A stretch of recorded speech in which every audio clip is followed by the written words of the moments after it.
Hey, welcome to the Reloved Guitars workshop. Haven't really even prepared for this, but well, I suddenly thought I've got this guitar here and I better, well, sort of introduce it.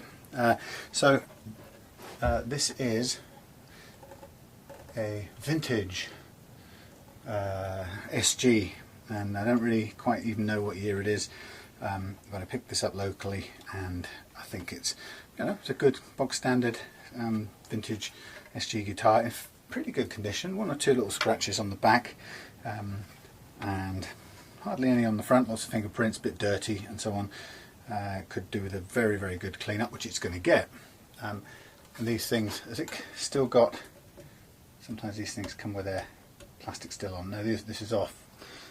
Sealed metal tuners, John Hornby skews kind of quality, nothing absolutely staggering or mind-blowing, but what you get with these things is a very, very good basic rock and roll guitar with no worries at all. So this will shine up, polish up really nicely, and I have a sort of sneaky suspicion that because I think this is an older vintage model, possibly from before the partnership with Trevor Wilkinson, these may be the older type pickups, which actually personally I've found to be brilliant, no problem at all, but I do happen to have some other sexy looking Wilkinson pickups here which I might just add. These are the WHHBA pickups. I don't even know what they sound like, but they look pretty mean, and they add a bit of Wilkinson quality to this otherwise good quality JHS John Hornby skews guitar made by the vintage brand. It's covered in dust because I've been doing guitar building stuff in here, but it's all intact. That's what's nice about it. Actually, this is probably, I don't know if this is a scratch. Yeah, a little touch-up scratch there, here and there, but overall very good condition. And I haven't tried it. I had a brief go at the seller's house yesterday, and this amp is a sort of temporary thing for a moment. I don't usually, God blimey, oh, everything's cranked up. I don't think I've even used this before, so stand back. Oh, we've got overdrive, no thanks. Volume 1, let's see what happens. Turn all the knobs up. Take the back off here and put a load of oh yes, the old tunematic bridge buzzing away. High, middle, low, full sound. Okay, so totally out of tune. I don't have anything to tune it with. Let's try my tuner for a second. Hold on. I have a guilty secret here. I was just listening to some ancient Genesis before I put the camera on, so don't tell anyone. I was listening to some medium age Genesis, but then Spotify sort of gave me a load of ancient stuff. Ooh,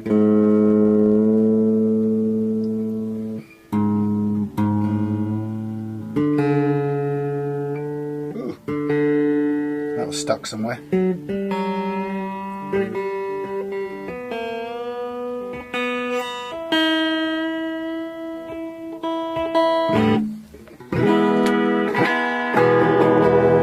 So it's working on the bridge,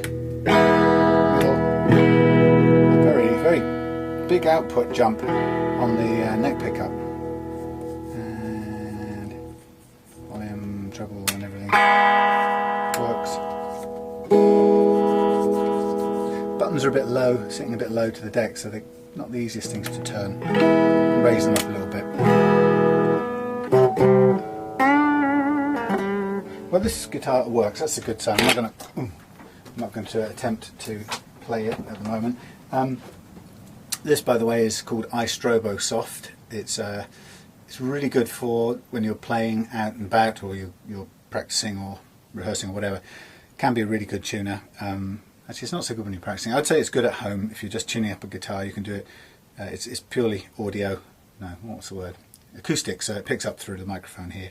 But I don't think it's good enough for intonation purposes. So an inline tuner for when you're rehearsing, something that just allows you quickly not to unplug and plug things in, or not to type in your passcode and all that.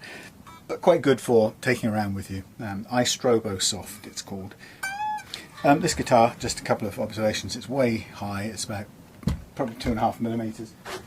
at the last fret, or even more. Actually, it's more. It's 3mm at the last fret, so that's about twice as high as I want it to be. So there's going to be some work there. But as always, what I'm going to do is I'm going to resist the urge to take this all apart and clean it just yet. I will do. I'll take everything off and clean it from the ground up and check everything. But the first thing I'll do is, while it's still in this filthy condition and while it's still kind of covered in gook, I'm going to set the action the way I ideally want it. The action over the first fret isn't actually too bad, but I'm going to set the action down here the way I want it, even though that's going to result in all kinds of buzzing and choking. So for example, if I were just to do that right now, thankfully we do have the adjustment room in here, so I can just take it right down. I can do it visually to begin with. Take it right down to around about the 1.5mm mark, which is pretty low compared to what it was, I should say. Dial it in, here we go. So again, the tuning will be gone at this point, but that's where we start to hear the zizzing of the uneven frets. It's not too bad. A lot of the rattle comes from these stupid tunematic bridges, which I hate. That's as much from there as it is from frets, but there is some fretting out.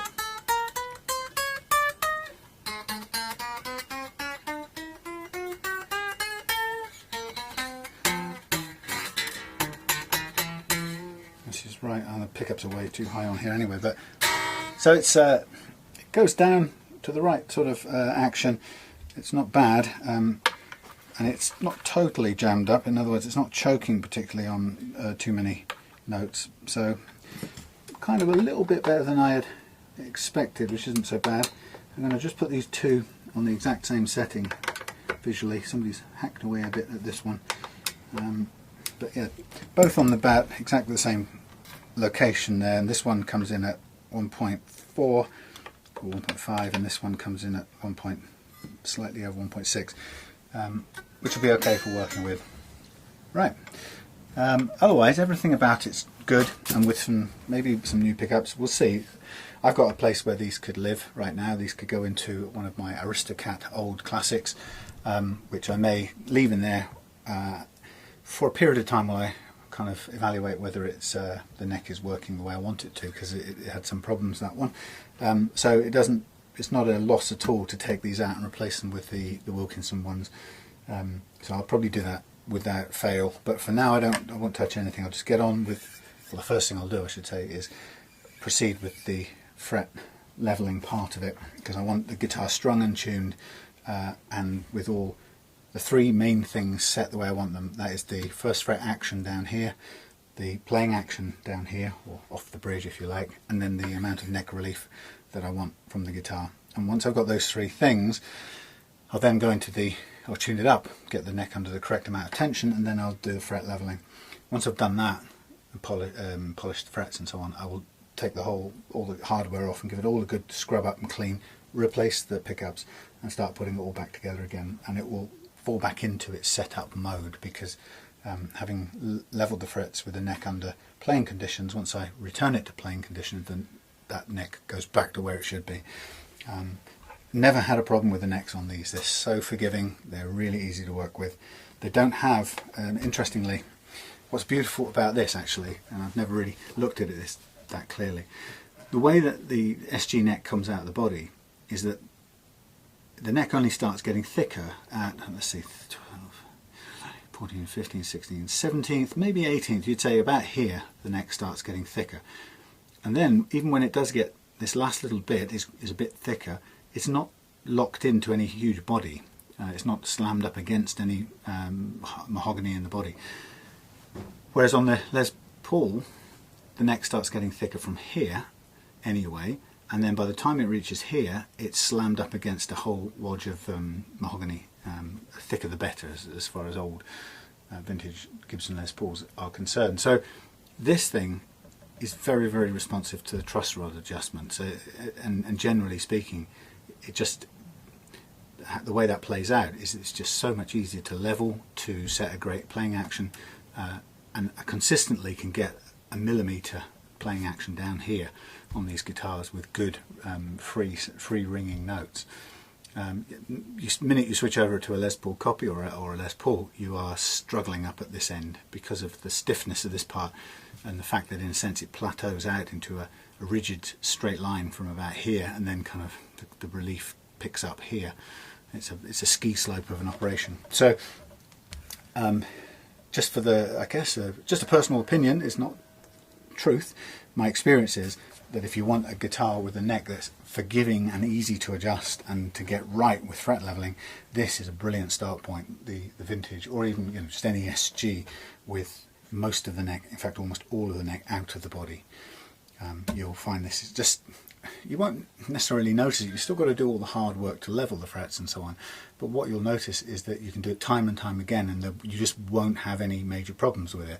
Whereas with, I have to say, with vintage vintage Les Paul copies, the V100s, every single one I've done, and that's probably about 7 or 8 now, every single one has been a struggle in one way or another, and it's always somewhere to do with this stiffened mass of wood up at this end. Just a personal experience, right? You might think Les Paul copies are great for you to adjust. This is my experience only. Okay, so I'm going to take a stop. I'm going to clear up it is a little time. bit and get myself ready to commence this. Right, We've got the action set. I'm going to take off the truss rod cover because I may want access to that. I may not, but it's. I checked the relief in this neck, and it's very, very, very flat. It's got hardly any relief at all. In fact, probably a bit less than I would want. And some people have asked questions like, what's the correct amount? And I don't really know. That's the first and most honest answer. And you can look online, it's easy to find out. I do it by eye and by feel. And if it's right, it's right, and if it's wrong, I can feel it and I do an adjustment. But anyhow, what's this? Oh, looks like somebody's fingernail rattling around in this truss rod cover, but it's not. It's a piece of lacquer falling out that obviously used to go around. Some lacquer that blobbed around the truss rod nut thing. Okay, so I'm going to get an Allen key. I'm going to make a small adjustment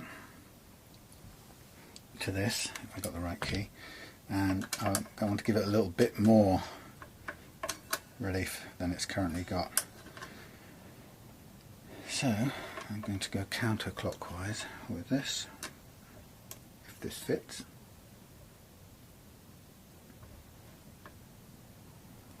I think this might have got some lacquer still gummed in it. I'll try the next one down, but I'm not sure that's right. I think I might find this one spinning mildly here. It's got some lacquer gummed in there, so it's restricting the correct Allen key. So I'll just sort of try and dig it out for a second, just to make sure it's not getting in the way.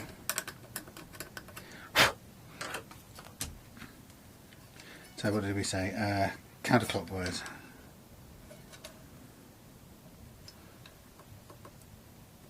Okay, it's sort of biting and turning a little bit. It's not perfect, but I'm getting a bit of a purchase.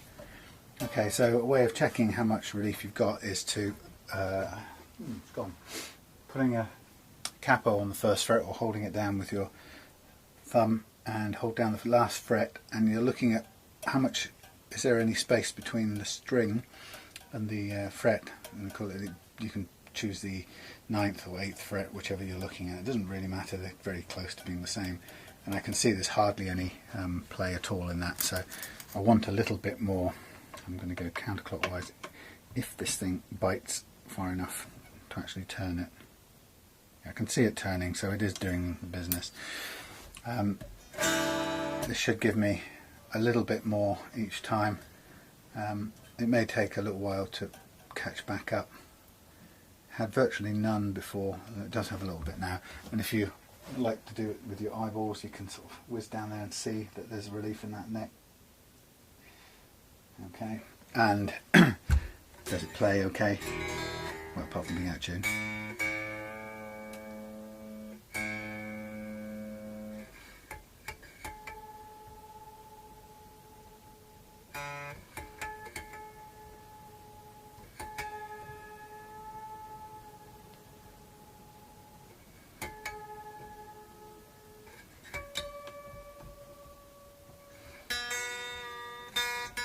Don't mind that it's rattling on the frets or at the bridge.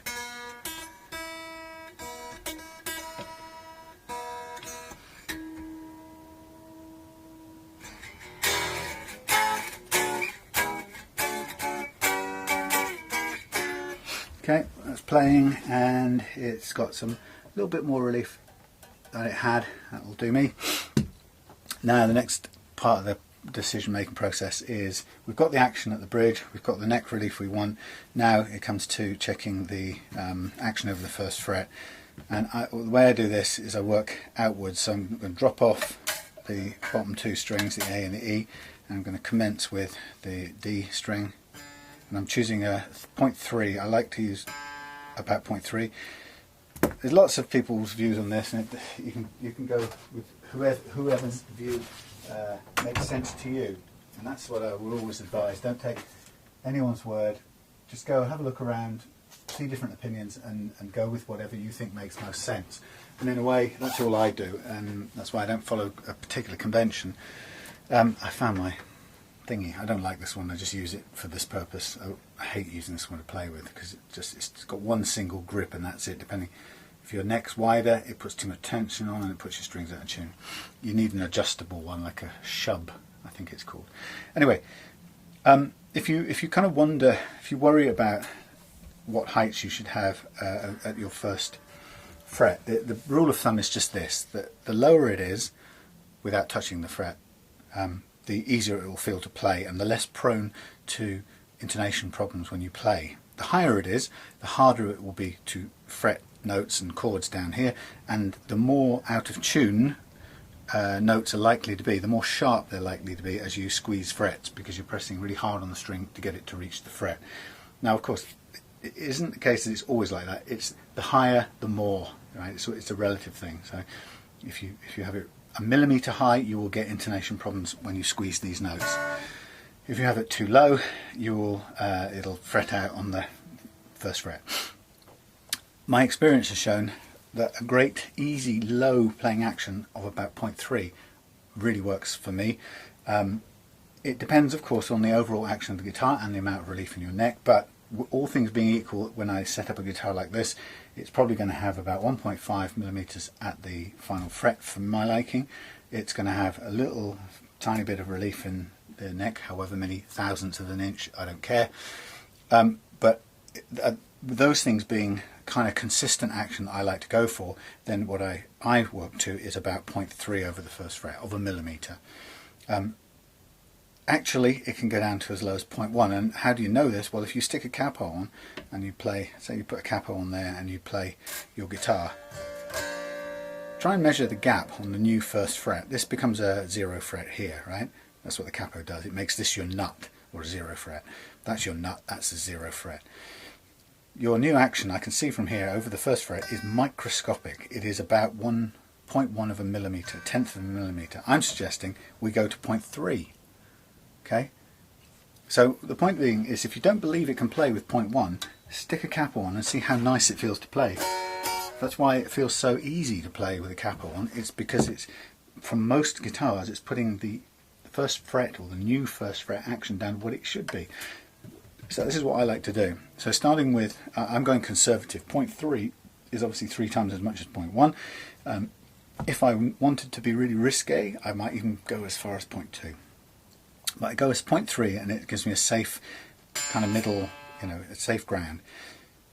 Why do I say that? Well, because cutting plastic and bone, or usually plastic on this kind of guitar, is not all that easy, and sometimes you'll get it a little bit more, a little bit less.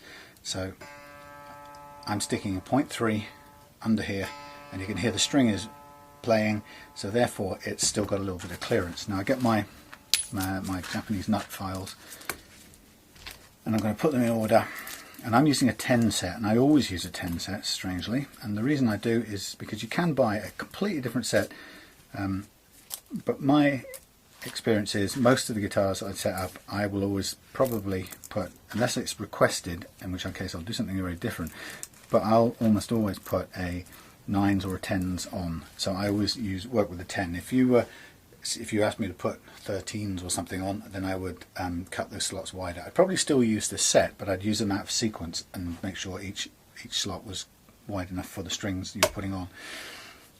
But I use the 10s and it works perfectly well. So I've got a little bit of I know when I play this with the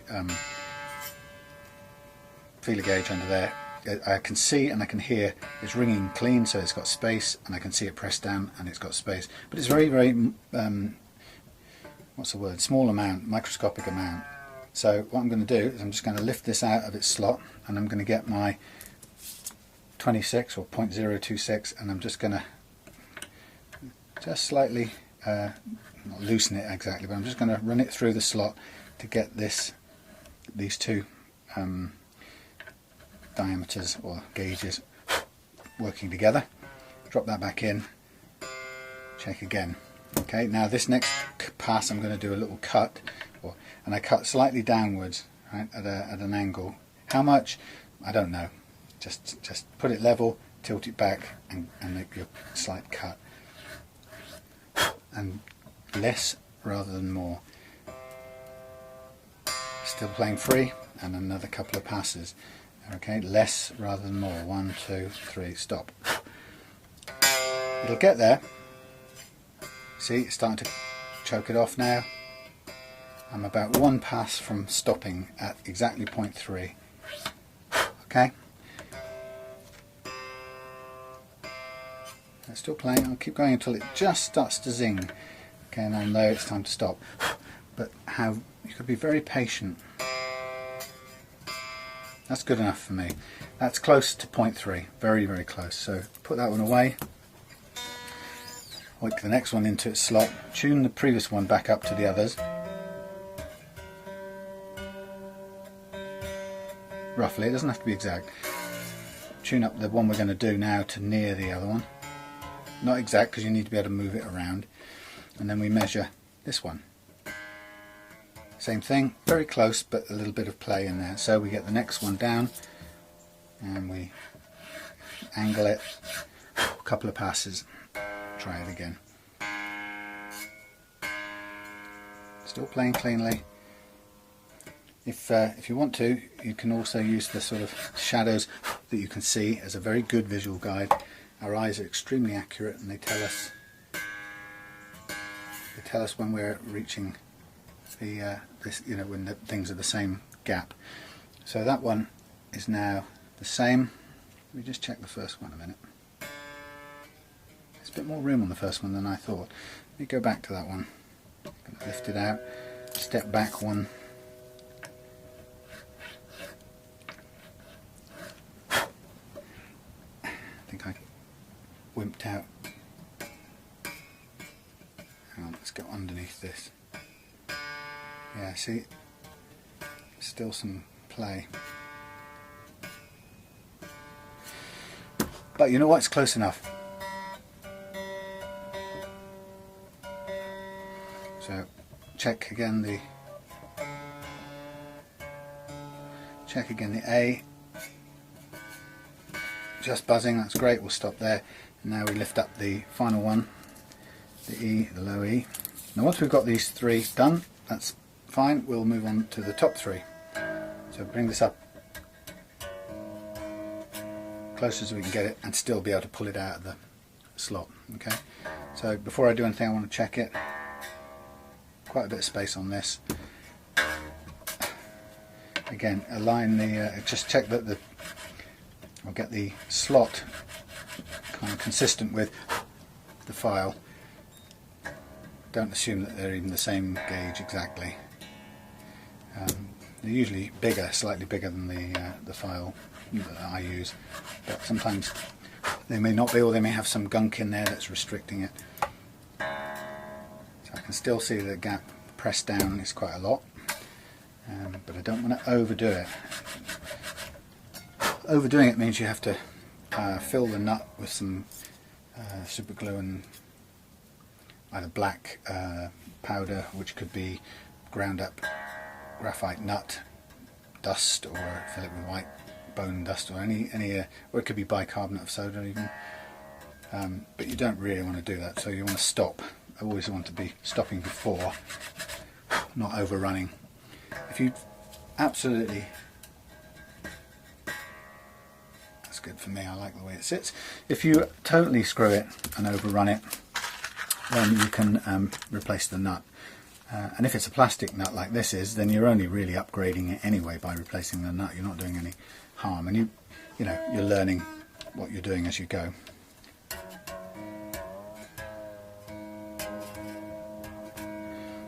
So now I'm shifting to the top 3 highest strings, and I'm going to slack off the first 2, get them out of the way, and I'm going to measure my gap over the first fret on this G. Now this one is kind of about 1/2 mil, if not slightly more, and that will be, you can hear it going sharp when I press it down hard. It's hard, once you've got these nice and low, it's actually quite hard to cause them to go sharp, even if you press really hard. With these, it's quite a lot easier because they're pulling down quite a lot further. So I get my 0.1017, which is the G of this 10 set, and I'm just going to test out the slot there. All these files cut slightly differently depending on the width of the slot, so never go at one string with the same sort of force that you went at the previous one. Treat each one as different, and check each time, don't assume anything.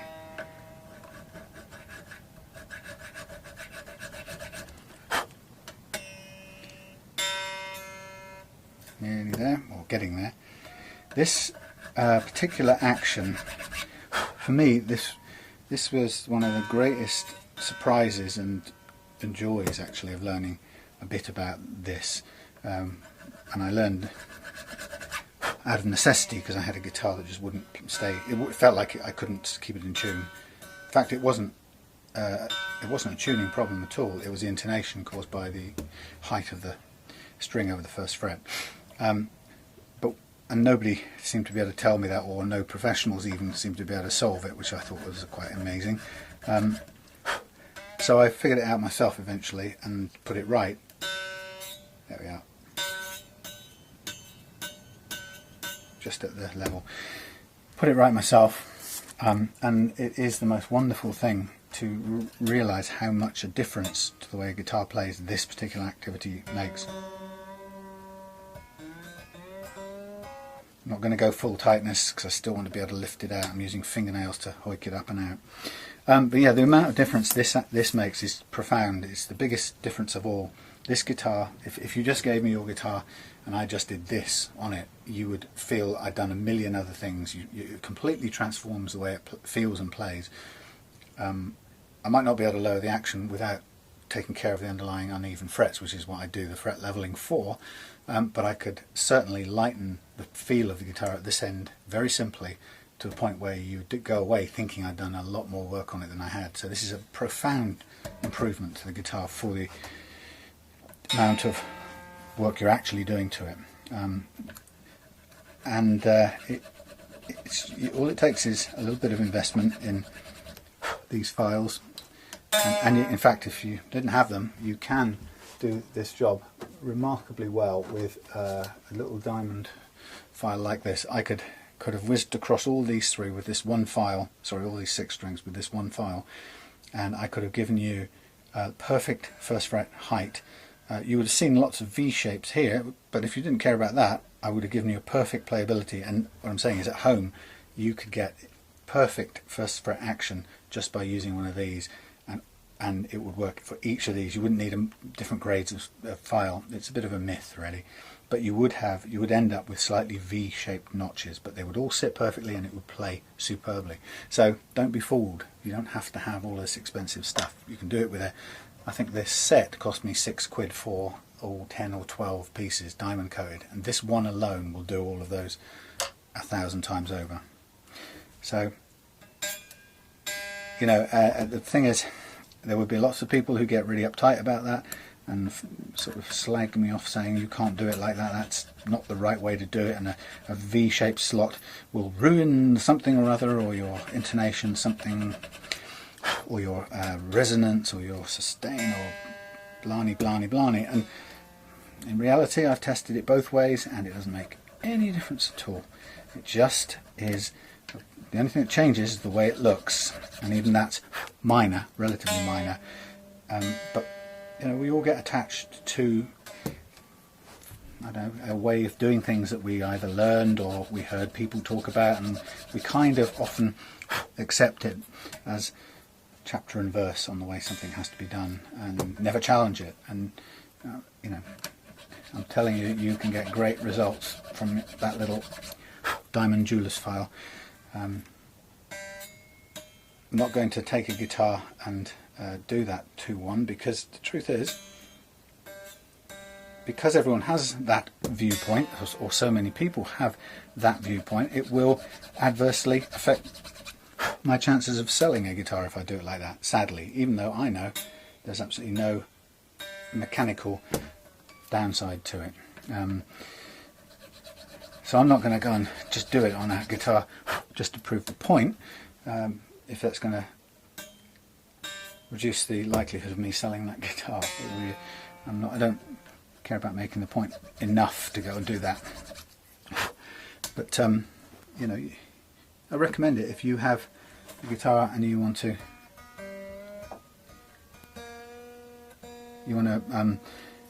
you haven't got a set of expensive Japanese files. Oh, I'm going to use this one again.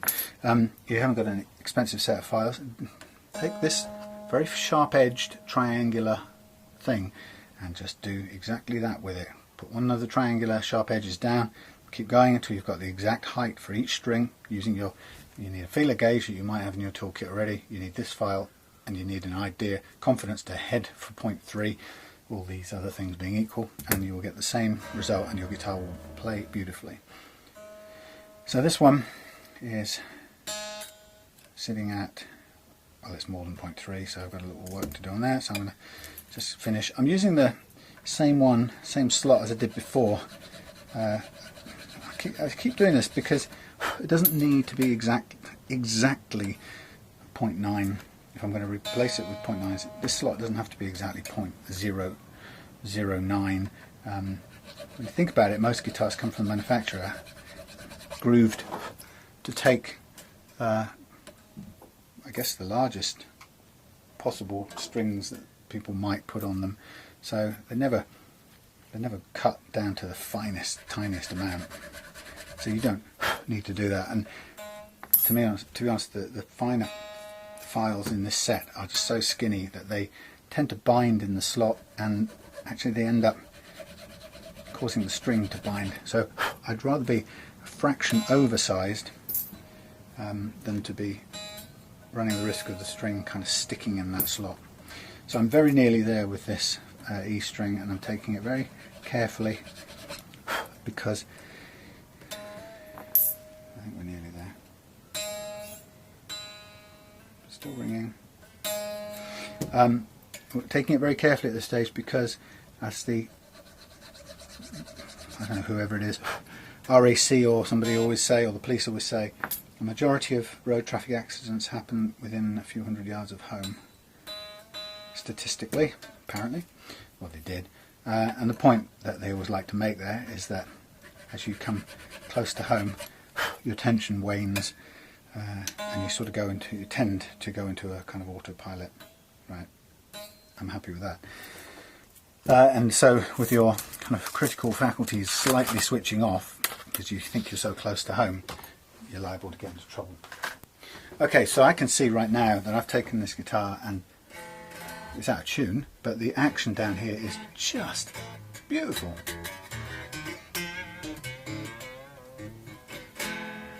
It's light as anything. This guitar, you hardly feel like you're touching it to make it play, and that for a beginner is just a fantastic boon. You know, this will make all the difference. This kind of setting will make all the difference to a beginner. If you get a sort of 1 to 1.5 millimeter action up here, there's no need, you'd never want to get rid of this guitar because it's so slick and so easy to play. Okay, so that was the preparing the guitar for fret leveling, and one of the things that I want to just do now is, if we've got everything, all things being equal in this guitar, we've got the action set here the way we want it, we've got the neck relief, slight curvature in the neck the way we want it, and we've got the action over the first fret just the way we want it. The next thing, just for information or interest, I want to do is I'll take my fret rocker, and I'm going to just see whether or not relative to each other these frets are even or uneven. And it's relative to each other. You're only checking with this, you know, the ones either side of each other. So we take this and we just put it across 3 frets, and we attempt to rock it over the middle fret. And if we can rock it over the middle fret, it means one of 2 things. Either the middle fret is higher than the other 2, in which case it causes it to rock, or one of the other 2 frets is lower, causing it to tilt that way. So there we have a clicking noise, which means it's rocking at that point, not all the way across, just a bit there and a bit at the edge, but it's rocking, telling us that either the middle fret is high or one of the other frets on either side is low. Now, we don't really need to know which it is. We don't need to know the exact truth of it, whether that's actually high. Well, higher than what? Higher than all of them, or higher than just those 2? So it's all relative. What we know is that there is relative unevenness, and that's going to cause choking problems. So a low fret there makes this one, or these ones, seem to be much higher. Okay, so, or let's put it another way. A low fret here means that, what does a low fret there mean? Well, there's an easier way to explain it. It's a high fret. If I have a high fret there, and I press this note here, I want this note to play. But if this fret's really high, it'll actually ground out on this fret and play this note instead. I'm trying to play, and it'll play. And that's why we need to level them off so that all of the frets are relatively even, allows each note to sound out, and also that the tolerances are so perfect, or the clearances are so precisely perfect, that each note will play without any zizzing or vibration, so it won't be hitting the next fret in line. And that is such a fine tolerance or setting that the tiniest of unevenness or height on the next fret will cause it to choke off. This isn't too bad. So you can tell, as just a guide, as I've done, you can just whiz up here with this and you can go, yeah, not bad, not bad, not bad. Obviously you change to shorter side of this tool as you go, as the frets get closer together. Where you hear the rocking, you know you've got a little problem, but it's actually, I can tell you, it's quite minor. This guitar is pretty good. But you can hear there is some relative unevenness, and it comes out as that clicking. But as you get some experience, you can tell that's quite severe, because you can feel the amount of rock. You can feel the rock. Or if it's hardly any, you can just about get a click out of it. You know that it's mild. And some are just like that, you know, pretty big. So as we get up here, we start hitting some quite a bit of uneven frets. So it's the amazing thing about that is all guitars have uneven frets, and if they're very uneven, all that happens is it means that it restricts how low you can have your action. So the more uneven the frets are, the more you have to raise your action to clear the problem of the next fret kind of intruding and playing before you need it to, for example. So most people, when they get a guitar second hand like this, it'll come to them with the action as this one was. This was wound up to 3mm, and it'll typically be that high because that's the point at which you can play all the notes without anything buzzing or choking. Bring it down, and what starts to happen, as you probably experienced on your own guitar, is you start to hear buzzing notes, and that's the uneven frets here starting to make themselves known. And our aim is to, before we do the fret leveling, is to have everything set the way we want it. Now we're going to make the neck comply with the action setting we want, not the other way around. Previous to that, when you probably got this guitar first, or whoever got this guitar, the action is dictated by the condition of the neck. Now we're telling it what action we want, those 3 things: neck, first fret action, relief, bridge action. We're imposing that, and now we're going to work on the neck to make it comply with the action we want. And it's different. That's not how you get it normally. So that's what the whole of this is about. That's why it takes a while to do. But we're now ready to do it, and I don't have to do anything much else. We are going to create some metal dust. So if you've good thing to do if you can do it. It's not the easiest thing to do with masking tape, funnily enough, is to shove some tape under the strings if you can get it there without losing your sanity, and just stick it over the top of the pickups, because you don't want little bits of metal sticking to it. It doesn't usually happen, but you know, metal dust can get everywhere, and we might as well keep it from accumulating in pickups and things, magnetic bits that we don't want it to be caught up in. You'll see it mostly stays on the neck, so it's very rare, but you know, it's just a little extra precaution that we can take. It doesn't take too long, as long as we can get the tape to stick. And I have a constant supply of low stick or low tack masking tape that I get from the local market, £1 a roll, and it's a really good way of protecting your finish or your hardware or fingerboard or whatever. So it's a cheap proposition when you think that it saves what it saves. Okay, so this is the fun bit. We're now going to level the frets. We know there is some unevenness. The nice thing about what we do next is we don't have to measure the unevenness of each one. We're going to use a tool that will level them all together in respect of each other. As a build up to doing that, what I'm going to do is get a black marker. I'm going to pull all these strings slightly off to one side if I can, and it's a bit fiddly this. I'm just going to mark all of these frets, the tops, with some permanent marker, and it's quite difficult to do when the strings are all on.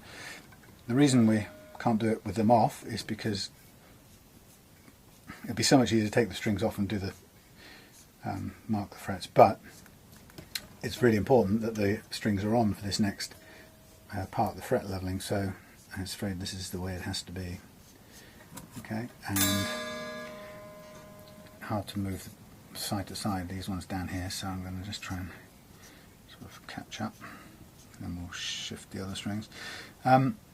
So the idea is this marker pen dries on, and it's going to give us a clear guidance or an idea of where the fret leveling tool is taking the metal off the frets and where it isn't. So where it takes the metal off the frets, or where the fret leveling tool is connecting with the frets, you'll see it takes the black away and you'll see it goes silver. The frets that are left with black on, you can see that they are the ones that are lower, because the high ones get scraped first, and the ones that are black tend to be lower relative to the ones that are getting scraped. So very quickly it'll show up which of the ones are high and which of the ones are low, and then we're going to keep on going until we can do it two ways. We can either keep going until we literally iron it out so that all the frets are scraped, which means we know then that means everything has been leveled relative. You could almost call it an absolute leveling, and that's perfectly fine to do. And I suppose the downside of that is that it takes off not an impossible amount, but it takes off the most metal that you could take off in this process. On the other hand, we could, because the strings are on, we can take off some of the high spots and bring them down towards the low spots. And it's actually possible to stop and leave some of the low spots in here, providing it plays well at this setting. So we're going to basically go until it plays well, not until we've leveled everything, because you know, if you think about it, if we go till it plays well, there still may be some unevenness in the frets, but because we've got 1.5 mm action here, well, that unevenness won't come into play until we're down to 0.075 of a millimetre, some ridiculous level like that, which we're not going to go to. So why level it absolutely if we're never going to get that low? We've already, you know, our aim is to drop it from 3 mm down to 1.5. Let us take away all the relative unevenness that's going to cause any problems, but let's not just take it to an absolute, because that's just an arbitrary idea. Why take more metal just so you can go around saying I could have this at 0.0001 of a millimetre action and it would play, because it's scientifically absolutely leveled, and we don't want that. So what do? Well, this is where it gets interesting. If I can find my bits and bobs. There they are. This is the tool we're going to use. What is it? It's a fret leveling file. It's flat, but our neck isn't flat. I used to level frets by, in the olden days I would have taken this guitar and I would have used the truss rod. I'd taken the strings off. I would have checked the levelness of the neck or the flatness of the neck, and I would have used the truss rod and adjusted it until the neck was as flat as it could be. Then I would have got a perfectly flat file with some either file, metal file or sandpaper or whatever on it, and I would have leveled these on a flat level surface with a flat file. That was fine. It gives really good results. When you put the strings on, even though the neck curves a little bit, you still have everything is relatively level relative to each other, because they've all been leveled at one point. Then you curve it, even with the curvature, they're still relatively level. But what that doesn't take into account is that when you put strings on and you put the neck under load, it doesn't just bend upwards, it also compresses, which causes the frets to move microscopically in different ways. I can't tell you exactly how, but I know it's compressing them. And that's why, take it from me, if you level the frets while the neck is curved with the loaded strings and while it's compressed, if you can level the frets, then it'll be that tiny bit more precise than relaxing it, flattening it and using a flat file. So having said all that, it's kind of become obvious, it should be obvious by now, that if you've got a slightly curved neck under compression with a bit of relief and the strings on, you can't use a flat file, because if you try to level a curved surface with a flat file, all you do is just scrape off the ends, and eventually you'll wear it all down until you've just made it flat again, which defeats the object. This guitar plays with a bit of curvature in it. So what have we got to do? We've got to bend this tool. So how do we do it? Well, it's a truss rod, look. Bought from Stu Mac, from an idea inspired by a tool that you can buy called the Katana. Very good tool, for various reasons that you probably, if you watch more of my videos, you might hear about. Very boring, depressing reasons. I'm unable to use it. So I had to resort to using what was around the workshop and make my own. And it's fairly easy to make your own. Here it is. It's a $12, I don't know, Stu Mac truss rod. I think it's a single action, it only goes one way. It either goes from flat to curved, and you can basically, the idea is I'm going to tune this truss rod till it matches the curve of this neck. Now even though it's only microscopic, we're going to get it so it still matches it. Then we're going to be leveling frets with that curve, not only in the neck but the same curve in the tool. So we're going to have, I don't know how you do it, yeah, there's the neck curve, there's the tool, and we're just going to level like that together.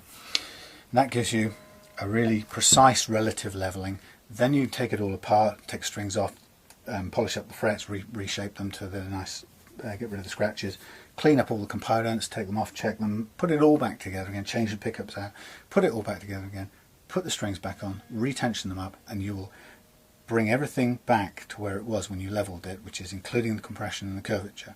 And then you will have perfect level relationship of the frets to each other. Right, so how do we do it? So you've got the idea that we've now got a tool that we can bend, and we can bend precisely. How do we know?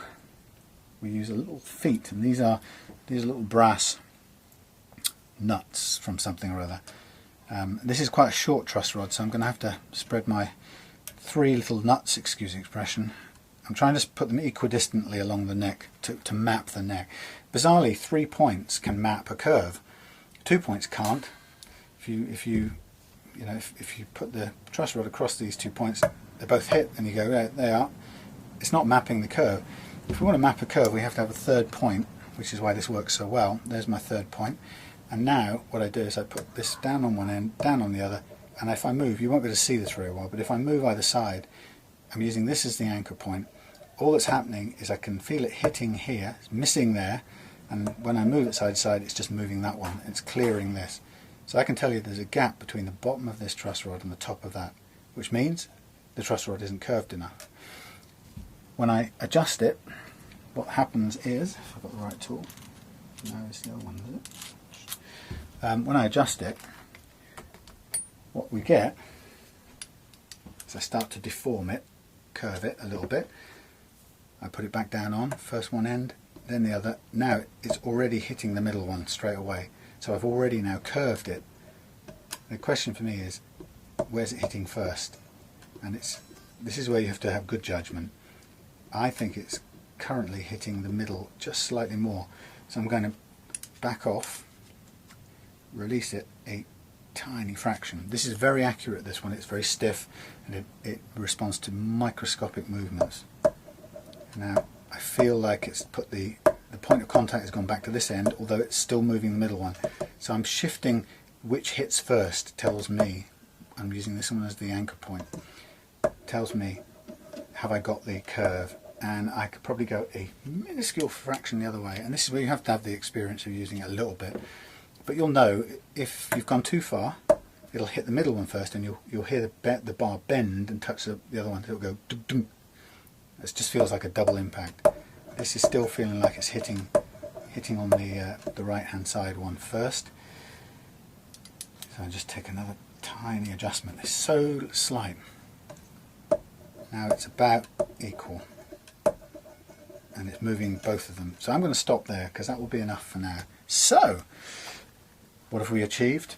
With 3 little feet and an adjustable thing, I've now got a curve which I can see when I look down here, which you won't be able to see very well, but let's see if we can show you. Straight into the camera, maybe you can see there's a tiny slight curve in this now, and the nice thing is it's fixed. Because of the way this is, it's quite a stiff stiff truss rod. It's holding that curve nicely, so if I now start to scrape these frets, it's going to be matching the curve of the neck perfectly, which is exactly what we want. Okay? So, but Sam, how do we get to the frets? Because there's some strings in the way. So this is where my method, or I suppose you could call it the sort of cheap method, because it doesn't cost buying an expensive tool. You know, I've said loads of times before, if you buy the tool, and I recommend you do if you've got money, it saves you this bit now, the fiddly bit. But if you haven't got the money, or for other reasons you can't use that tool, this is what you have to do. I have to move the strings out of the way to do the leveling, but I only have to move 2 strings out of the way at a time, and I can do this with some little garden wire and some pulling the strings side to side. So the first thing I'm going to do is I'll slack the 2 off that I've got to move. I don't want to slack too much off because I do want this tension in the neck to stay pretty much the same.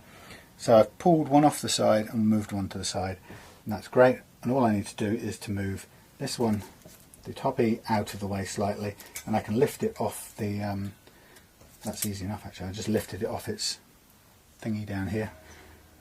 It's quite easy to do on a Tune-o-matic bridge actually. You can just use in fact I don't even have to do anything, you just use the saddles. It's more difficult on a Strat, you have to use the wires. So saved me, forget the business of the garden wire.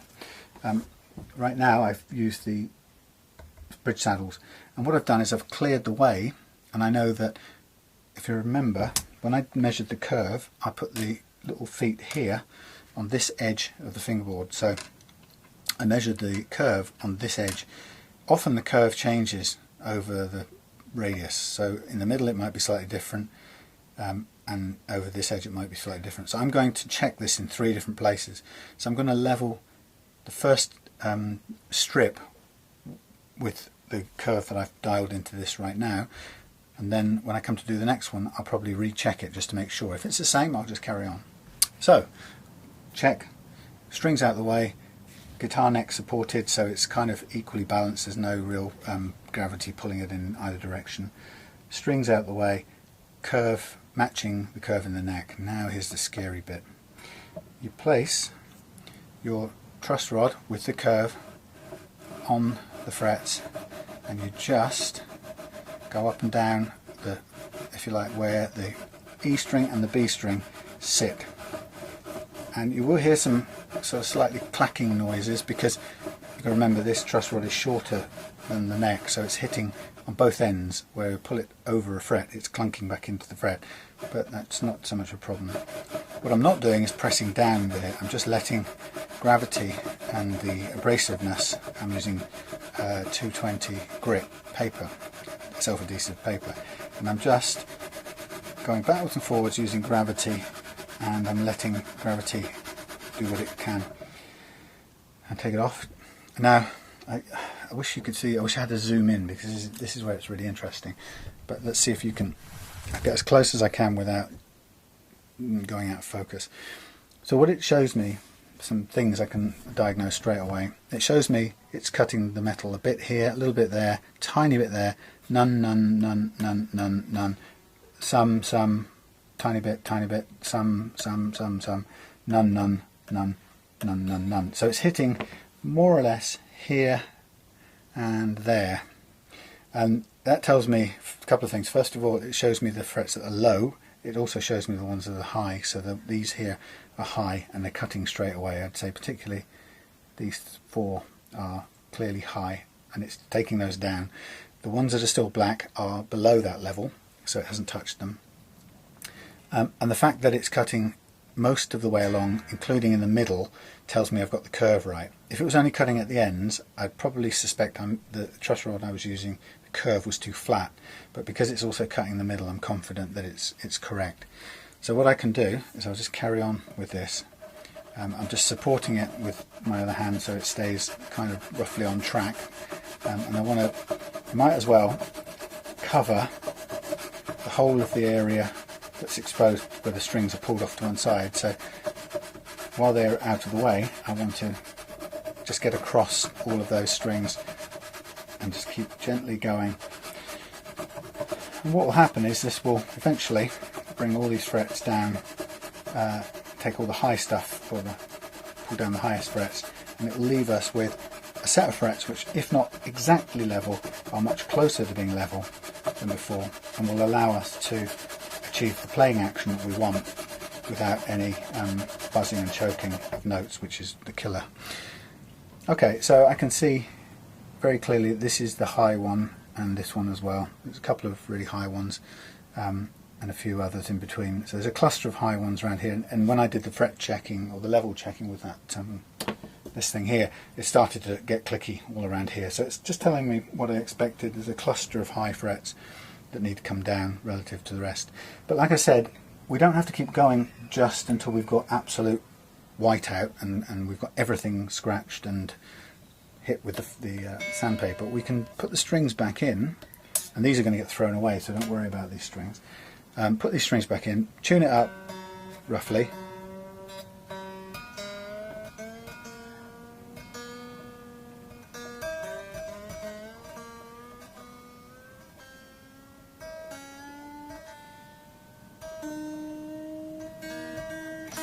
Okay, and then here's the test that you really care about. Remember, we've got the action we want, we've got the neck action, nut action we want. Now we've covered these top 2 strings.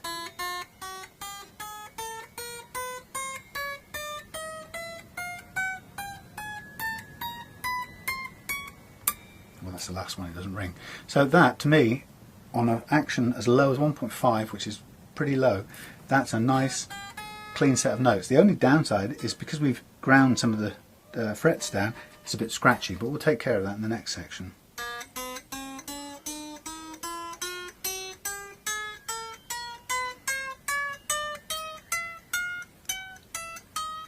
A couple of points there, just slightly muffled, or I would. So this is going to give me. Although we could stop there.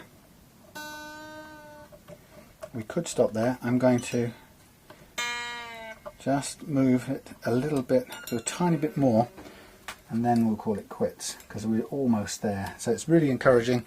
We're just going to put this back on here and make sure it just runs along this on the B string track. Now this thing is actually wider than, it's a width of 2 strings altogether, but I'm kind of sticking on the B side over here just to make sure that we get clean notes out of the B track above anything else. And I think that will pretty much do it. Okay, so I knew I was pretty close before, and a tiny bit more work, and I can be pretty confident that this is going to play really well. And as I said, I haven't touched all of the frets, but we know that at the level or the playing action that we want,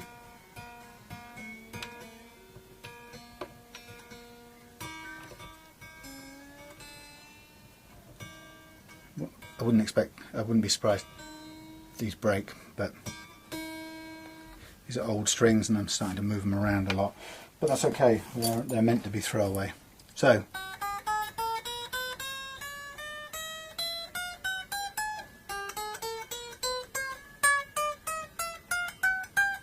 that'll do me.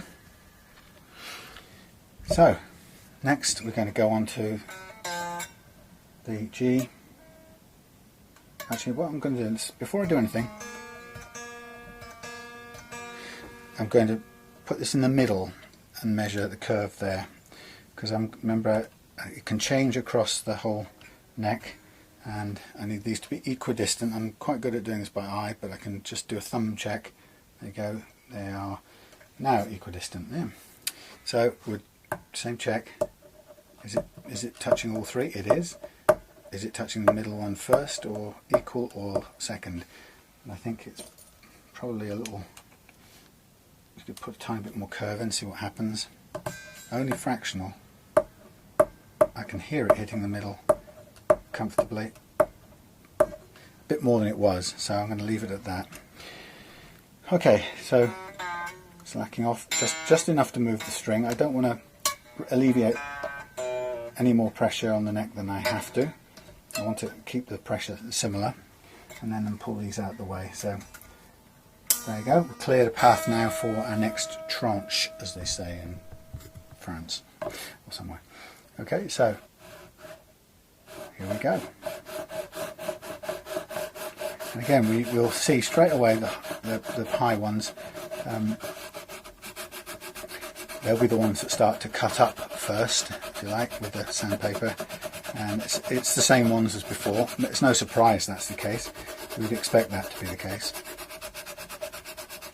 And it also shows us that it's still the unevenness is still worse or clustered down the high end, you know, the higher frets.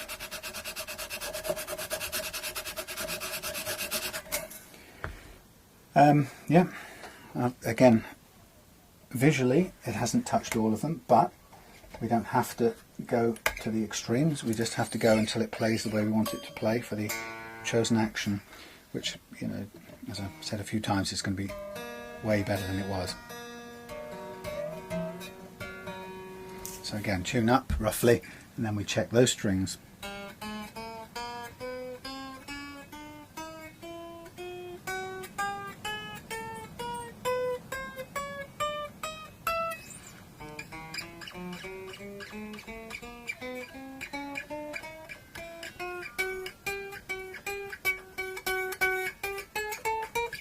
Tiniest bit of zing. It's really, really good. I mean, it's surprisingly good. So I'm being very, very picky here.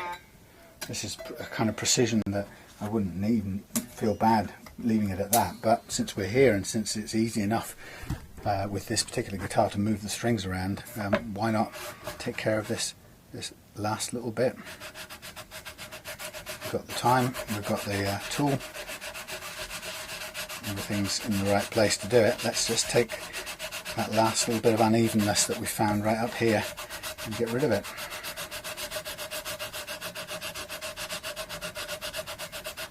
And once we've done it, we get a lovely clean ring, and that will be enough. So you can see it's we're going to probably do all of this in 3 chunks, and it's not that difficult. You just got to know what you're doing. You have to understand the principle behind it.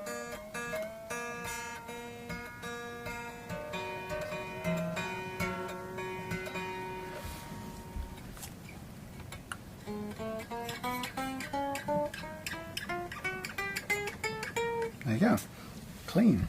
And again, we're just going to do the final run with this truss rod tool, and to make sure, I'm going to check again so we catch any change in the relief, because it can change. That's the interesting thing.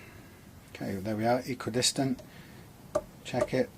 It's hitting the far right hand side first. I can feel it under my fingers.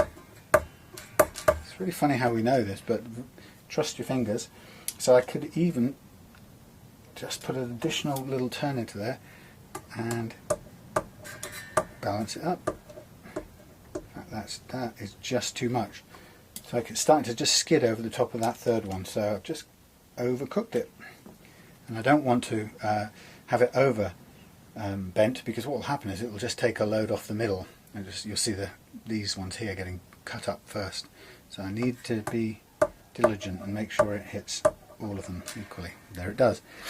Okay, so the final run, same thing applies. Wrong thing. Wherever you can, have as much as you can in tune and under pressure. Just slack enough to get things out of the way, that's all we need to do here.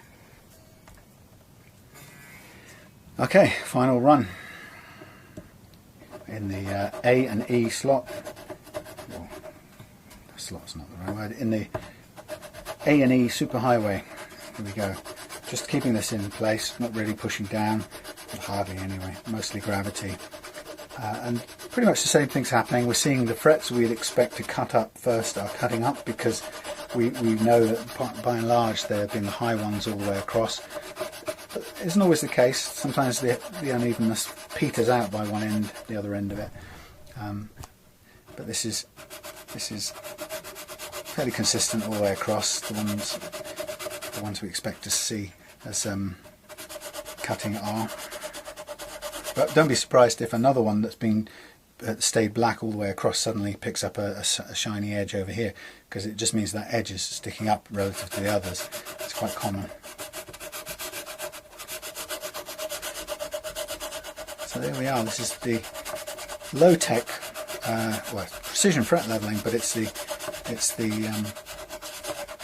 homemade tool end of things, and you can see that the principle behind it is very, very precise, and there's no just because it isn't $145 worth of tool. I think somebody said that they saw this gentleman's recently updated promo stuff about his use of his tool, and saying that anyone who says they're doing it this way is talking crap. Well, you know, the proof is in the evidence of doing it, and I've given a number of people sold guitars with this, and anybody who buys this will see the effect that this has. It certainly does work. The principle is absolutely rock solid. The only slight difference is that the truth is we are slightly changing the tension as we move two of the strings off to one side, but it's a small amount. And you can see for yourself watching this that the notes are playing cleanly all the way across, and that the whatever changes in tension that we get from moving two strings at a time isn't so much that makes this. It doesn't return this to being even as good as flat leveling. It's still way better than that. So again, we stop at that point and we go and listen. Now the problem with this is I don't know whether it's rattling the bridge at the moment or not. And it has a little bit more rattle still in the note, so I'm going to go back to this one and going to keep it as much under tension as I can and just give it a little bit more work.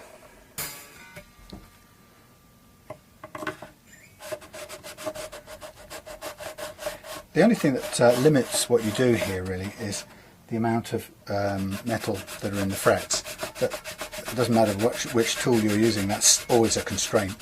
So if somebody comes to you with or your guitar is one that has had loads of wear over the years and the frets are pretty much at the end of their life, there's nothing you can do about that. You possibly won't have enough metal to do this kind of treatment.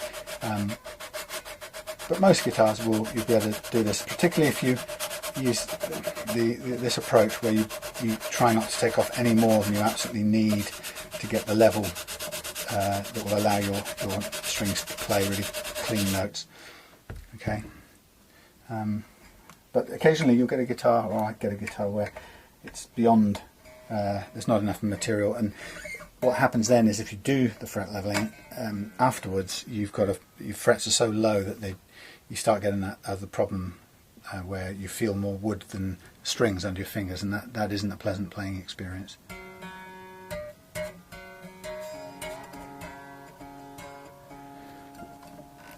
So occasionally somebody will bring it and I'll take a kind of value judgment and say, well, I think that needs refretting, because there isn't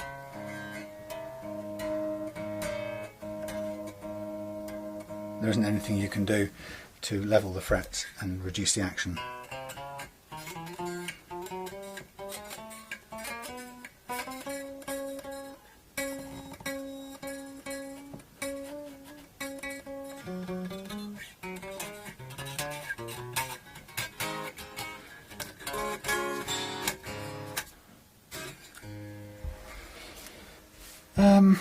Do I want to take a little bit more? The thing about this is, don't forget, we might want to put a tiny bit more, where's it gone? Tiny bit more playing height or action into the bass strings. So I'll do half a turn extra here, and let's see what that comes out like.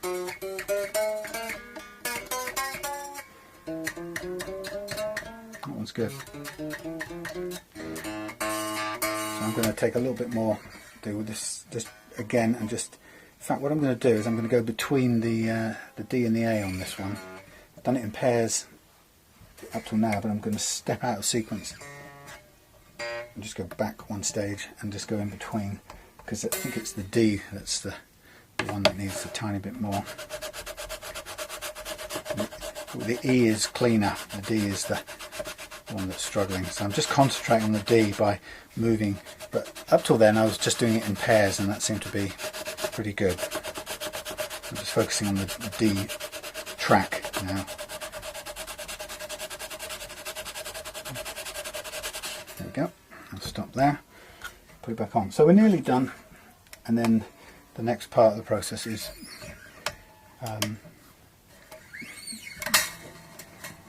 reconditioning the frets now, which are currently flattened.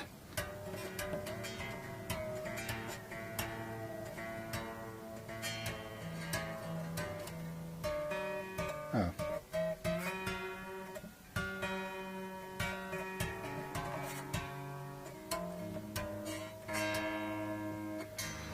Yeah, so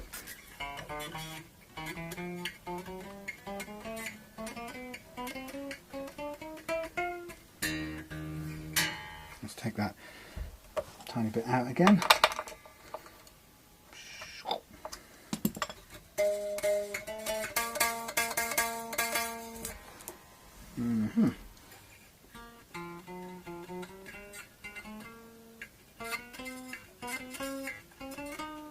At 1.5, what you're hearing is just a tiny little bit of zing up there, but I'm going to live with it for a moment, because part of what we do next is to take it down. There's a slight reduction when we come to using sandpaper to tidy it up, and I think at just under 1.5 millimeters at this end is pretty low as we go at the moment. So I'm going to leave it there, and we're going to take the next step, which is, well, we can't do anything else now with these strings on, so it is time to pull the strings off and throw them away. I think we'll keep them for spares, and then we're going to concentrate on the next stage, which is to reshape the frets to get rid of the flat spots, and to polish them up to a nice playing condition. Well, we'll also clean up the fingerboard as well, do all that kind of stuff. I'll also take the tuners off, clean up the headstock, check the tuners, all that kind of stuff. So this is the fret leveling's done in the ideal playing conditions. I've got it playing as good as I think you can expect getting a tiny bit of buzz out of a low bass string up there is not too bad, considering everything else plays really, really well at that low playing action. Okay, so there we have our stop piece. We'll take off the bridge, take all of the hardware off, and I'm going to put it off into a box. You can set the action again very easily, so we don't have to leave it in there. This stuff is well tightened. I'll take off the buttons as well. If I'm keeping these strings, I would need to untangle them, but right now I don't actually need to keep a spare set, so I'm going to cut them just for ease and bin them. Here we are. Come along. We get a whole handful out in one go. Thank you. Right. Onto the bin. Container. Short and containers. Right, this one's got a load of wire in. It's going to have to come out for a minute as we commandeer the container for parts. While I'm at it, while I'm here, I'm going to take the tuners off as well. So I need my adjustable spanner, and I also need to unscrew them at the back.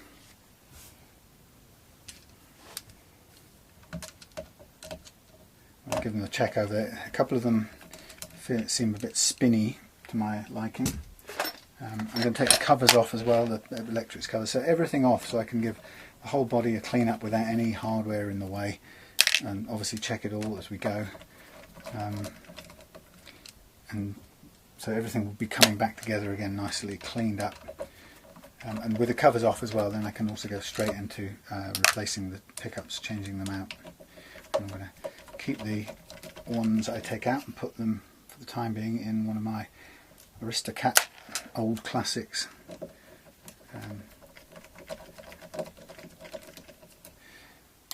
Okay, let's take the cavity off here, cover off the cavity I should say.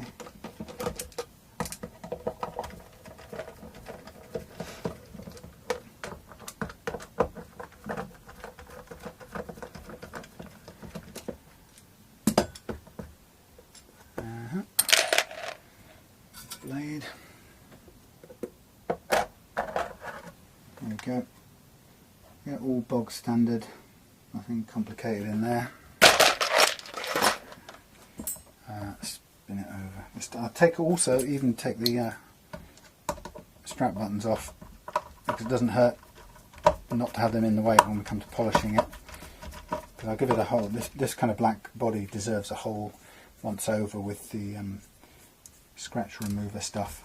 This is interesting. It's been stuck on at some point. I don't quite know how. Let's do the one at the back as well. Yeah, so we get to pretty much have everything off the body. So give it a once over with the scratch remover stuff, and that brings it up into a nice shine. And it, if there are any areas that need touch-ups with paint, we can easily do that. Okay, so what else? So where's that? There it is. Adjustable spanner. So I'll take the tuners off.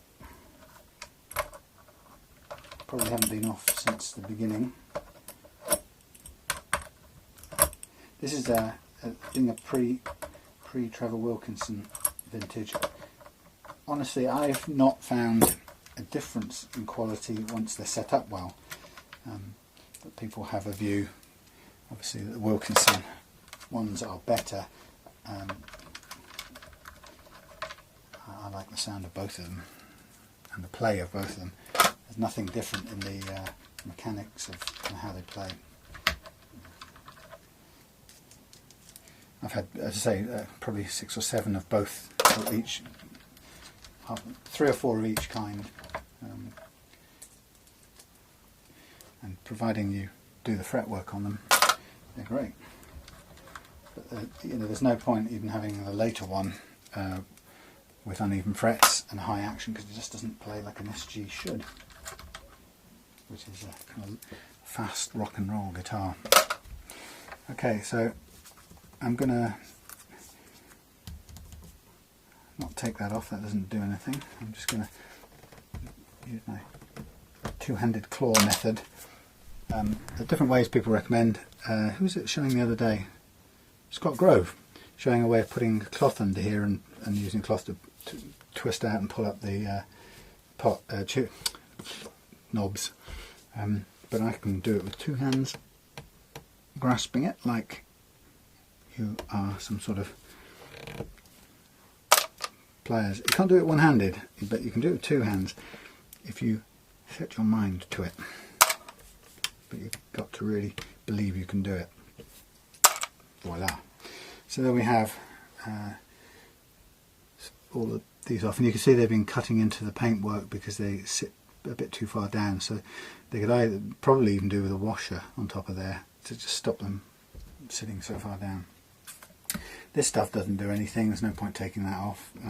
You can do if you want to get, I guess you can get a little bit easier run on the cleaning a bit later on, so then might as well do it. It's just superficial, but there's no harm in stripping it all off. It gets a bit difficult to clean around here unless you take all of those out, which I'm not changing the electrics out here, so I'm not going to really, I don't want to take the pots, move them around. The minute you move pots around, you introduce breakages into wires and joints that don't meet up, and it starts to get problems. So it's better to leave it, just change the pickups where they come in. Okay, so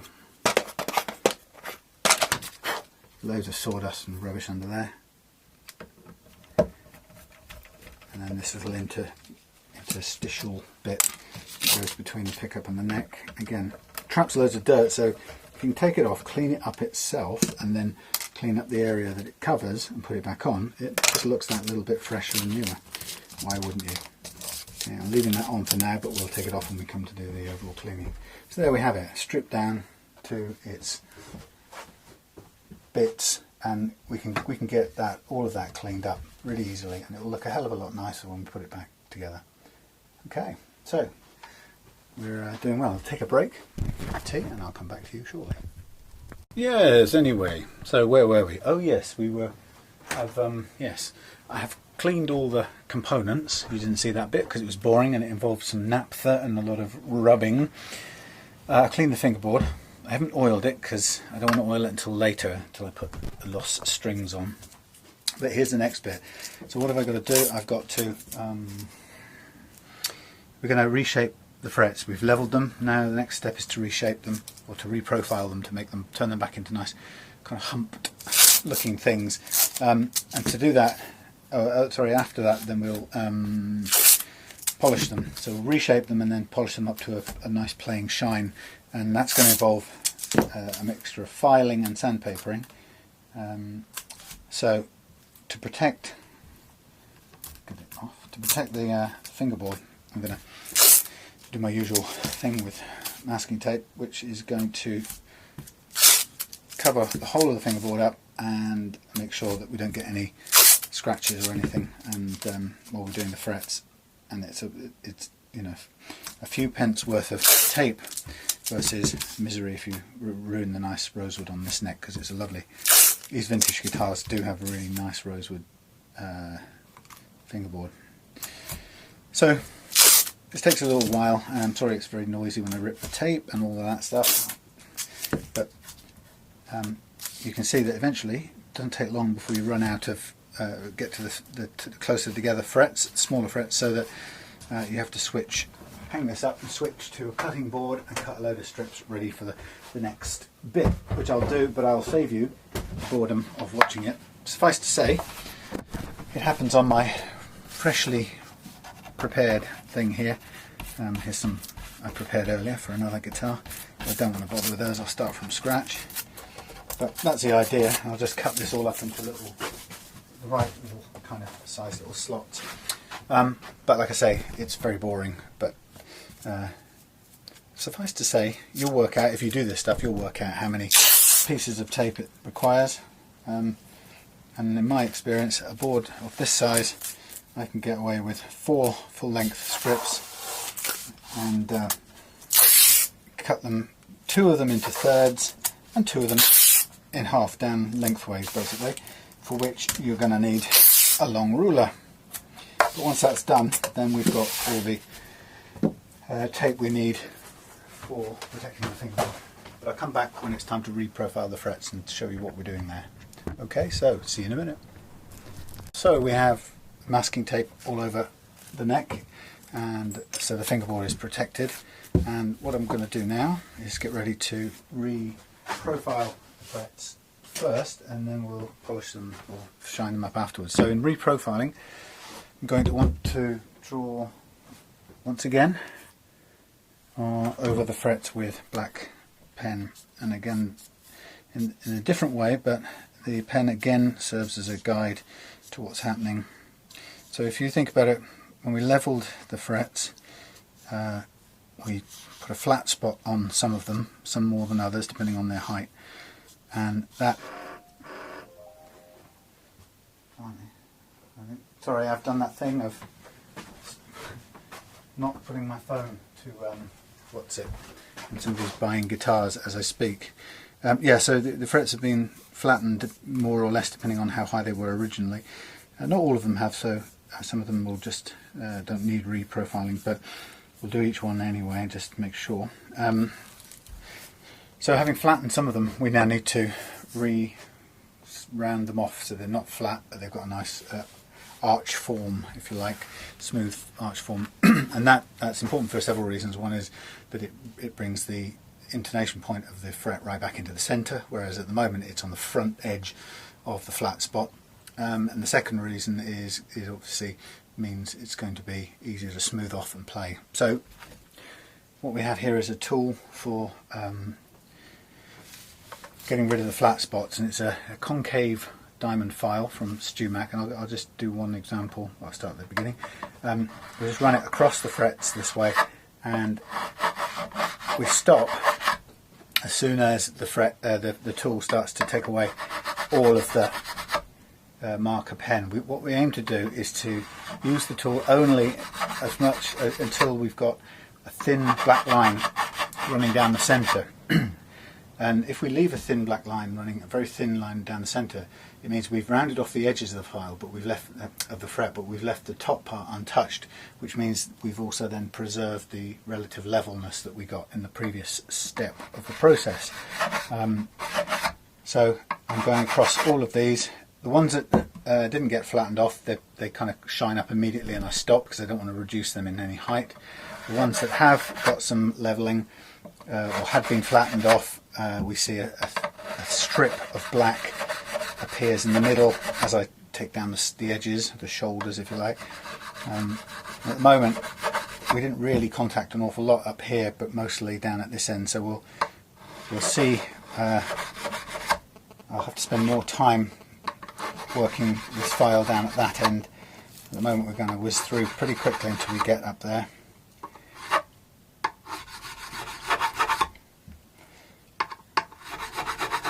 And also the amount of work we have to do varies in different parts of the fret as well. It's not equal all the way through, but a first pass will show us where the black line is, or how much work we've got to do. And this one, you can see now I'm starting to have a work a little bit harder on these two.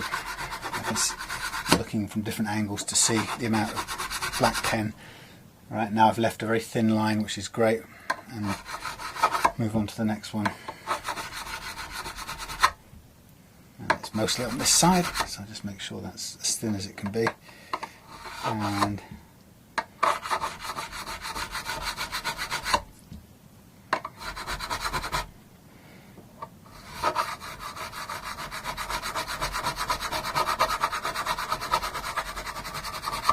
oops, jump off the end.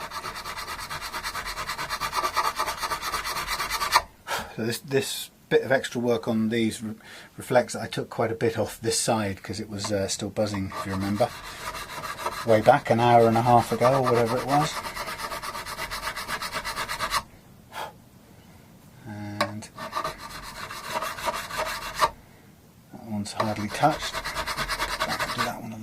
more. So, almost done, a pretty quick run through. Some guitars takes quite a while to get this rounded off. You can do this job without this tool, but this tool, like many tools in any sort of trade or hobby or whatever, the tool tends to really mean you can do things quicker and perhaps more consistently and with a bit less struggle and strife. So, but at the same time, you know, you can have a three-sided file like this with one soft edge or rounded edge, and this is perfectly good to do the same thing. Just round off those edges until you nick near the top. Do it from both sides and leave the same strip down the middle. It just takes a little bit longer. It's actually very, very satisfying to do it with this. The older or simpler ways of doing it can be really, really rewarding. But you know, if you do a lot of these and you've got quite a few different things to do, like I have at the moment, then you know, a tool that can do the job fairly quickly is good. Okay, so we're now on to the next stage of this, which is getting some sandpapers. I'm just going to get make sure I've got the stuff I need, which I can't seem to find instantly. I want 1200, which is there, and I want the 600, which is there. So I've got myself 2 sheets of paper. This will take, each guitar uses up probably, well, each guitar will use up half a sheet of each of these grades to do. Will it take half? Actually, yes it will. Just trying to remember. Got that up there for another time. So let's double it up and then tear it once again. So what I end up with is 4 little blocks of 600 and 4 of 12. I'll just put them in matching pairs, or put them in, arrange them by grade, shall I say. So there's my 4, sorry you can't see, there's my 4 bits of 600. I'll take 3 bits of 1200, leave a bit left over. That's what I'm going to start with, and then I'm going to move on to using some stuff called micromesh, which is a set of, it's a kind of cloth impregnated with shining, polishing, scrapey stuff. But anyway, it runs from where this leaves off at 1200. This picks up at roughly 15 and goes through to about 12,000. And that will be the final stage. And by the time we've done that, the frets will be shiny and playable without any further treatment, which is nice. Because you can go on and get a Dremel out and do all manner of polishing with compounds and goo and stuff. But it takes a lot longer, and I get a good result out of doing it just with this combination. So, and as a result, it saves me a good half an hour of time. So, apologies in advance for the noise. When you're doing frets, I found that what really works is to use your fingers to begin with, and the idea is to kind of point straight down, really. And what I want to do at this stage is to I don't want to add more flatness. I've just taken off the flatness. So what I'm trying to do with this downward point is to let my fingers ride up and over each hump so that it retains that rounded form. And of course, bearing in mind that these frets are all currently level still, we want to treat them all the same so that we retain the level all the way through. But the purpose of doing this, of course, is to remove the scratching left by the fret leveling process and the reshaping process that we just did, and to progressively replace those scratches with finer and finer scratches, hence the different grades of paper, to ultimately end up with such fine scratches that we're really just polishing at that stage. Okay, so when doing this, you want to be conscious that you don't want to give any one area massively more treatment than any other. Now after about, it wears this out quite quickly, but after about 2 of these sheets, you're going to want to switch from the fingers to a shaped block, a foam block, which does the job just as well. but does it, well actually not quite just as well. This is really good using your fingers, but a shaped block will do it and save you blisters. So I'll do a couple by hand and then switch to the block.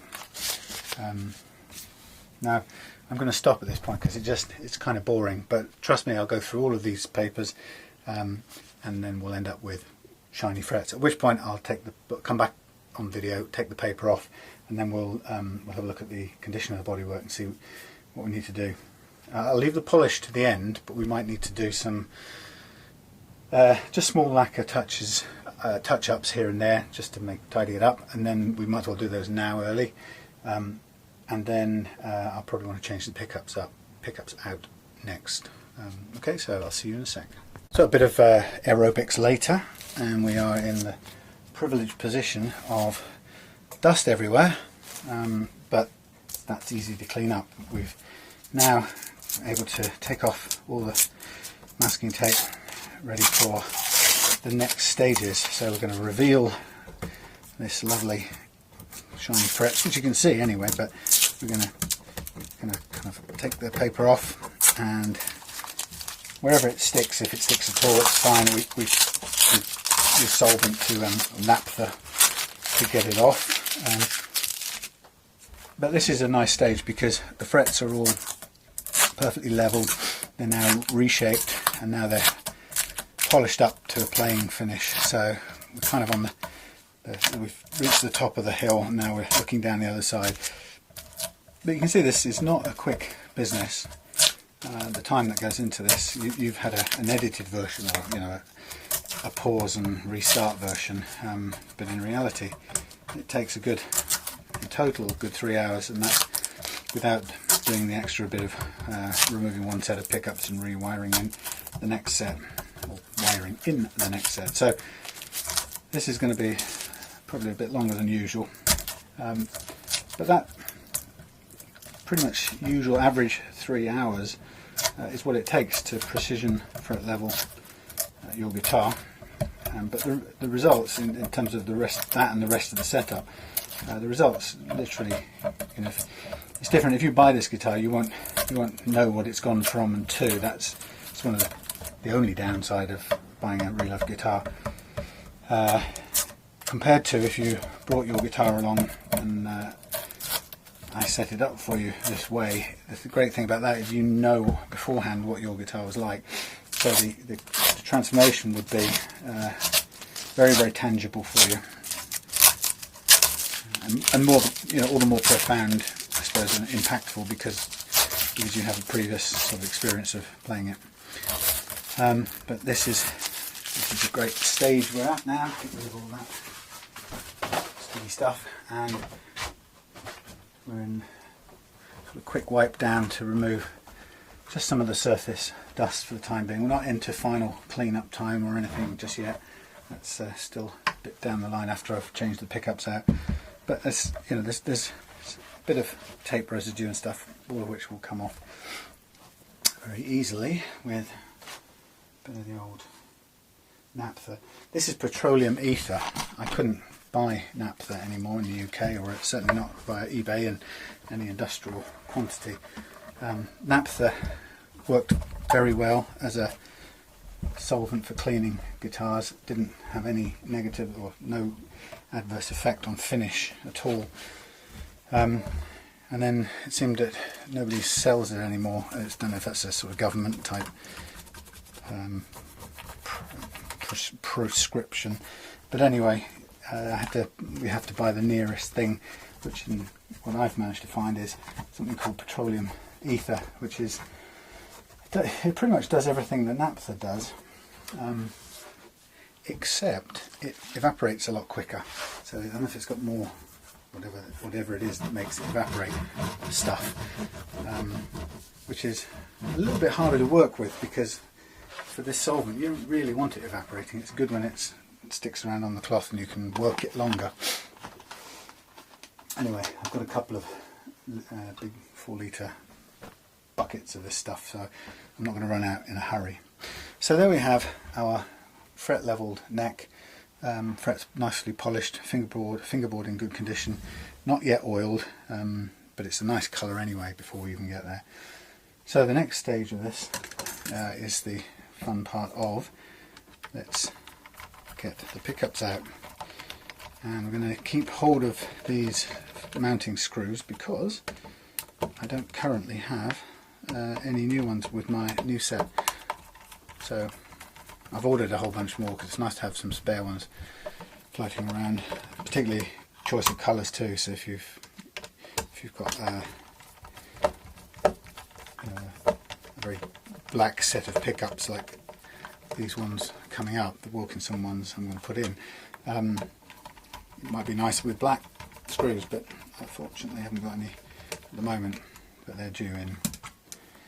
And I can replace them easily enough once I've got this wired in. So in a sec I'll kind of clear the deck. That one's just spinning, so somebody's... okay, that's a short screw and bears no... Oh blimey, do you know what that looks like? That looks like one of the screws that surgeons put into your bones. Sort of diamond tipped thing. Anyway, I'm sure I've got a spare one. But yeah, I'll clear it up a little bit, and then we'll get the soldering iron ready to go. Wow, this is tightly fitted. Oh no, there is a bit of spare, slight, thankfully. Okay, so grey and black. Grey is the front pickup. Now, just so I can turn this over, given that I've just taken off all the screws, just for the second, I'm just going to tack these down, because last thing I want is them just flopping out really. So I can see what goes where. The grey pickup's going to the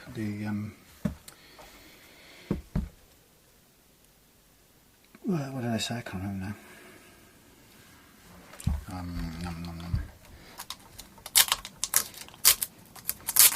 Never quite remember. Okay, the black is the bridge. So I'm going to write this on my board because it's just as easy to have it written there. Okay, black equals bridge, grey, and this one equals neck. And on that's the existing colours, and on the new colours, it's going to be, one's tagged red, and that's going to be the bridge. And okay, so the bridge has got the red tag, and the neck has got black on the new ones. Okay. I'm not one of these people who likes to just try and remember these little details. I'd rather have it written down, so I don't. Sometimes you can make the simplest of mistakes by just think you're doing, got everything clear in your head, and then you, for some stupid reason, you end up wiring something back to front, and you put it all back together again, and then you go click, and you find out you've got the pickups reversed, and you just don't need that. So I'm going to pull you in close for a quick look into the hool. Fairly bog standard in there, nothing surprising. Three-way switch, your volume, tone, so that's neck volume, bridge volume, tone and tone. Capacitor off the tone pots goes from ground to the lug number 1 in both cases. So we're going to need to remove these or unsolder these. Actually, in a way, we can clip these rather than unsolder them, just to have them out of the way earliest. So we know which is which coming in, and we're going to the. I recommend if it's something that's unfamiliar to you, just literally record these, write them down if you're not sure what's going on. In this guitar, we've got essentially 5 on this pickup. We've got 5 wires, so we've got a green and a kind of bare cable going to earth, and the cable's sheathed all the way, which is quite good. And then we've got a red going to the centre of the pot in both cases. And then you've got 2 taped off, not doing anything, which is the black and the white, and it's the black and the white in both cases here that are taped off, and they correspond. Let's have a quick look. If red is the bridge again here, we have black and the red. Oh no, here we have, okie dokie, This one said it was 5. It said it had 5 wires in the spec, which it doesn't. It has 4. So we've got black as the live, which is an odd way of putting it. Black is live. The red and the red and the white are already taped off and they're for coil tapping, but in this case we'll just put them back on themselves and tape them. And then we've got the earth wire here and the live wire there. So it's going to be a straightforward change out when we come to it. I'm just going to stick them there. We'll need to warm up the soldering iron and make sure we've got everything to hand. Actually, I'm not going to snip them off because then we only have to pull out little spare bits, but I often think about how could I record this, but it's very, very difficult because the focal length of this camera is that minimum, and you're probably blurred already, so there's not really anything you can see that adds any value to filming it. But it's a straightforward swap, so it's out with the old ones and in with the new ones, and all we're replacing is earth wire to the top of the pot. In the new one, the black wire to the middle thing on its own. It's the only thing that goes to the middle lug, and the other 2 taped off, tucked out of the way. And I'll do this with a little heat shrink tube so that they're just completely out of the way. And it's as simple as that. We haven't got any other switching in there that's of any consequence, or it's not complicated in any way. So I have here my soldering iron, but I'm going to go inside and get some water and on some sponge, because I don't have anything that's going to help me clean the tip of the soldering iron. That's really important to have. So somewhere I do have the sponge bits knocking about, but can I tell you where they are right now? No. Are they in that bowl? Maybe they're in the bowl. Yes, they are. Right. Should go and get some water in there. Okay. I will come back to you when this is done, because you won't be able to see anything. Good morning, good morning, good morning, as the Beatles said back in 1967 on the Sgt. Pepper album. My first ever album, funnily enough. Explains a lot of things, I'm sure. Yes, and my dad sold it to me for £1. What a tricky entrepreneur he was. Anyway, enough personal information aside. We have on the bench the vintage, I never can remember what it's called, the SG anyway, but 6 something, S6V, V6S, something anyway. It had its fret levelling done. I've installed the new pickups, ultra hot bridge pickup. Here comes Morris, dingle dangle, close the door Morris, it's cold, and yeah, ultra hot pickups in the bridge position. So all that remains to do today is to oil it, string it, intonate it. So let's get straight into that with Morris's help, of course. I'm going to put 9s on it because I like 9s. I need my clippers things. Hello, where have they gone?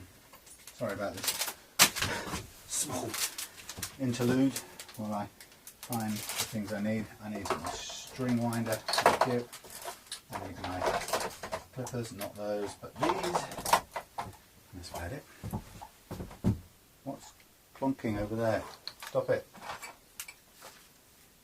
Stop making a noise. I don't like it. Right, stop making a noise. So, Morris, you alright? Been a fun morning already. Sold a vintage V100 that I just did recently, and been responding to some YouTube comments, and you know, very constructive, friendly, supportive ones too, which I'm pleased to report. No, not really, don't stand on there. Have a seat next to a nice warm radiator. How about that? There you are. Isn't that nice and warm here? Look, oh lovely. Curl up there, even though it's only morning. Yes, so responded to some nice emails, constructive emails or comments. Here comes Morris. And bought another guitar, and I'm really pleased with this one. This is going to be one of the Aristocat guitars, which are my range of much hated classics from the past that people have come to know as awful guitars in their day, but which, with the right care and attention and the right hardware and the Reloved guitars set up, become fabulous retro playing guitars, or fabulous playing retro guitars, I should say. So I bought this Sidewinder, Marlin Sidewinder, because actually, if you take away the name and the fact that people hated that brand, or that particular brand, it is absolutely a superb vintage looking Strat, and it has all the cool and retro cred of a, I would say, sort of Korean, 80s Korean Squire, blonde looking Squire Strat with a maple neck. So it's a lovely looking guitar. I don't know what the condition of the frets are, so it may be, as part of the whole thing, it's a refret, but with the Aristocat range of guitars, that's not a problem anyway, because it's all about giving them a completely new, high quality gigging lease of life.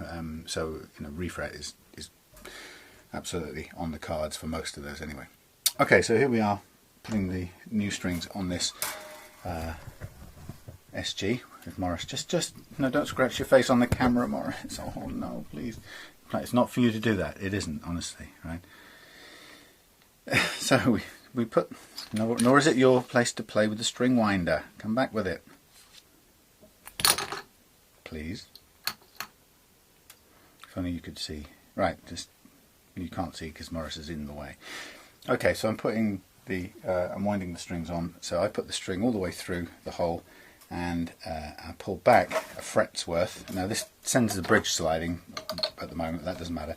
I'm going to wind on, and I start by making sure that the held string goes over the loose string, and then on the second turn round I counter that and make it go the opposite. So now the held string goes under the loose string, and then we tighten up, and that creates a sort of locking, self-locking mechanism anyway.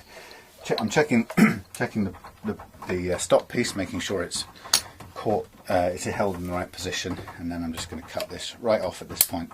I don't need to worry about leaving any excess on there, and off I go on to the next.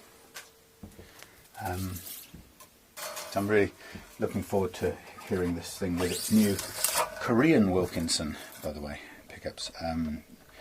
I've not used these before, but they're a hotter series. Oh, do you know what I forgot to do? Oh, and I said it out loud and I didn't do it. Hold on. Oil the ball. Oh. Brain, engage. Lucky I recognised that just at that point. The other thing I haven't done, which I'm going to do, so once I've oiled this, the other thing I'm going to do is I'm going to put some graphite into the nut slots so that it just eases or lubricates the passage of the strings. And if you don't have powdered graphite, as I do, you can use soft pencil lead. Just get yourself a very fine point soft pencil and just kind of crumble it. It doesn't matter. Draw some graphite into the slots, and that will do. Now I don't want loads of oil sitting on there, so I give it a quick oil, and then I give it a rub down so that it takes the standing oil away, and then I give it another go over. Just want enough to colour the fingerboard, bring out its natural beauty, which is it's pretty beautiful anyway. And then I remember now the graphite powder, and I'm just going to drop it into the slot here, and you can blow away any excess, so just, if you've got the powder, liberally chuck it on, and then drop the string onto it and tune again. Make sure it's in its saddle and blow it away. So actually I'll do it slightly out of sequence. I'll get the string almost done, then I'll move it, then I'll put the graphite in, because if I put the graphite in now, this sort of setting it up tends to knock the graphite out before I've even got there. So string in through the slot, back one fret, begin the wind on, over the free string or the loose, the slag, no not slag, over the loose spare string, under the spare string on its second time round, nearly ready to go in. Pull it to one side, and then a little tiny bit of the old, oh, quite a bit of the old graphite, blow it away. Make sure it's in its saddle nicely. Stop sustaining you. Cut off the excess. There we go. And just keep on. God, the action of this is slick as you can believe. So yeah, it's an interesting situation for me at Reloved Guitars at the moment now, because there seems to have been a mad rush of shopping in the last week or so, and consequently I'm pretty much, apart from this SG here, I'm short on stock. I was hoping to be, ideally I'd like to be doing a bit more customer services, but in a way I don't know if people are focusing more on Christmas than they are on servicing their own guitars, but and also I'm guilty of not doing any publicity or PR or anything like that. So at the moment, a lot of the bulk of what I'm doing is selling Reloved guitars that I've done over the last few months, which is pretty good. It's clearing the stock out. Of course, it's really hard if you're an eBay seller of any kind. I guess one of the mysteries is how and why things go the way they do in terms of cycles of buying and selling. There can be 6 weeks in a row when nobody buys anything, and in a way there's absolutely no rationale or rhyme or reason to it. I guess seasoned long-term retailers would know, because I'm not really in this to be primarily a retailer, but experienced retailers I'm sure would have ideas about why that is. But for someone like me, it's a bit of a surprise really. And then suddenly this last week it's all go. So I've been doing a lot of sending out. I've got a few more to go. Got someone coming Friday for one, I've got someone coming possibly on the weekend for another, and I've got one more to send out, and I've already sent 3 out this week, so it's yeah, it's full on, which is great, because it means I clean out the stock. But the problem is I'm not finding that many guitars that appeal to me. Maybe I've got there's a particular ideal Reloved guitar in mind when it comes to buying on eBay, or I use a couple of different places, but there are certain kinds. Obviously it's got to fall in the right sort of price area. Be careful, by the way, had I not been wearing glasses I didn't connect with that, but this is one of the most, I don't know if anyone's ever heard of this happen, but that I could have blinded myself quite nicely there with that string. It's quite a sobering thought, but I wouldn't have done because I've got glasses on. But can you imagine these things? You know what they're like when they go into your finger. Imagine that going to your eyeball. Ugh, shudder. Anyway, yes. So sort of clean out the stock down at Reloved Guitars. So I'm going to have to buy some more. But as I say, there's loads of the usual suspects, but nothing is really lighting my humbuckers at the moment. Still, I did see one this morning, the Marlin, that I really loved the look of, and I bought it because it was a ridiculously good price as well. So,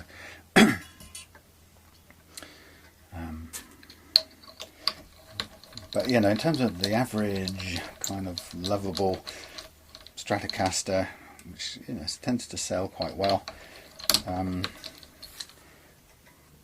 there's nothing really out there at the sort of price range that interests me. There's quite a lot of stuff that's just slightly out of the price range that would make it a sensible proposition for me. Sort of customer to customer price really.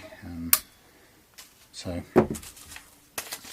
anyway, I'm sure we'll find some more. Around this, if eBay dries up, Gumtree is always a good one for me to kind of check in on. And you know, it's particularly good if you can sort of plan trips, believe it or not, if you've got sort of buying trips in mind. The same for eBay, really. One of the problems with eBay is so many sellers don't have the experience of selling or posting. So there'll be so many of all the guitars that might be candidates to buy. You know, probably 50-60% of them, if not more, will be collection only in different parts of the country, and that'll just make it unfeasible at the budget guitar price range. I need to just double check this. Let me just check this. That's loose. Yeah, so it is kind of handy if you can be travelling. I thought I'd done these up. Holy caramba! Yeah, so if you happen to be going somewhere, you can do what I do, which is sort of plan a possible buying trip. So, hey, I'm going to see some family. While I'm there, why don't I pick up, you know, a couple of guitars, and that's absolutely no problem. How weird! I was convinced I'd done these up. Anyway, pick up a couple of guitars in whatever foreign town that you're going to stop in on. Okay.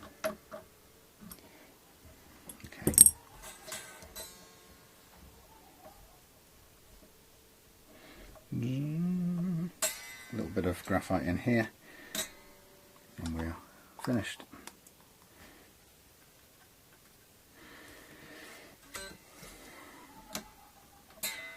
My neighbour laughing like a crazed witch, as always. It's very odd being in a shed, kind of practically in their living room, just by the virtue of the way things are positioned.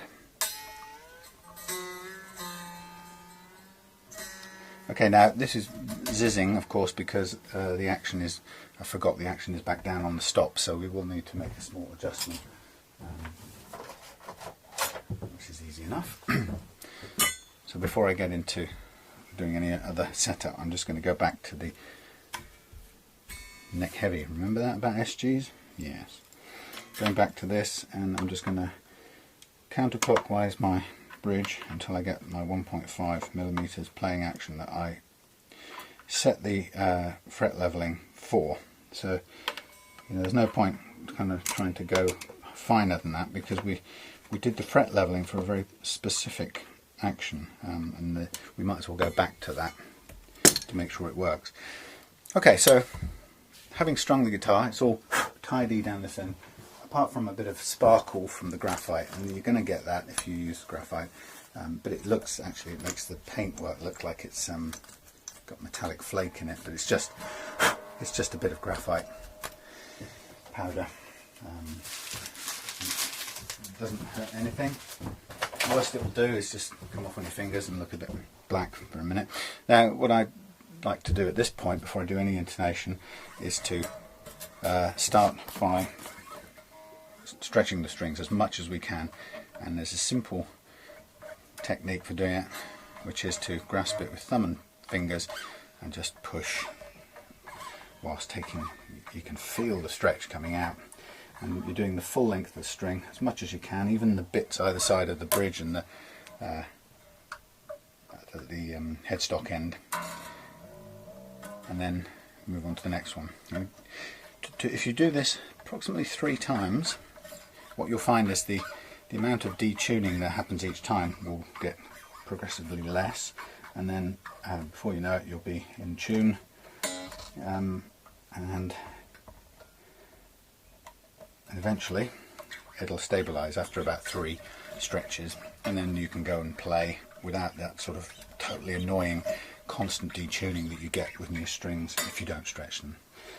I did use, a while back I bought a plastic tool for this called the string stretcher, and I have to say, although it was easier and it saved fingers from being hurt, because it's quite painful after a while on the fingers, but the problem with it is that you hadn't have any sort of tactile feedback. so you didn't know really how hard you were pushing these strings. And I broke a couple of strings over time using that thing because there's no feedback. This way you can feel very physically how what the force you're putting on it. So I'm going to just use a tuner just to get myself a first tuning on the A.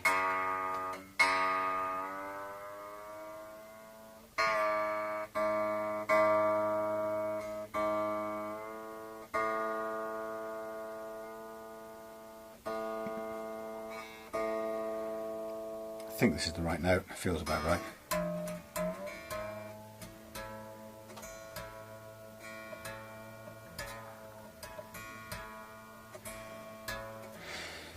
If perchance you don't know,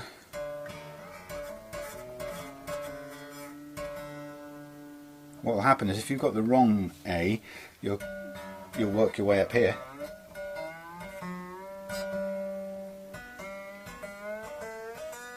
By the time you get here, you'll be breaking strings.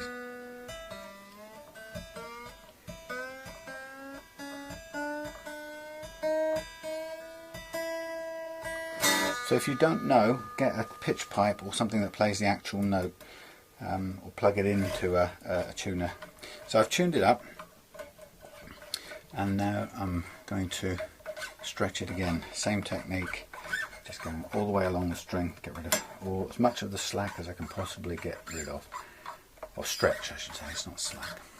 But there's a surprising amount in these strings, or any new strings, and you'll hear it by the degree to which this now goes out of tune again. And if you weren't doing this deliberately, you'd be doing it while you're trying to play your set, or rehearse with your band or whatever. So and if you're buying and selling guitars, and for example, obviously the first impression of the guitar out of the box and what it feels like and plays like is critical. I mean, it's hugely important in the satisfaction that somebody gets from their guitar. And there are a number of things. Obviously, I set it up to give it the easiest play possible because my aim is to delight people with how well it plays. But one of the simple components in that equation is, does it stay in tune? Do the utmost. If you're selling, spend this time, once you put new strings on, to make sure all the stretch is out. If you do that,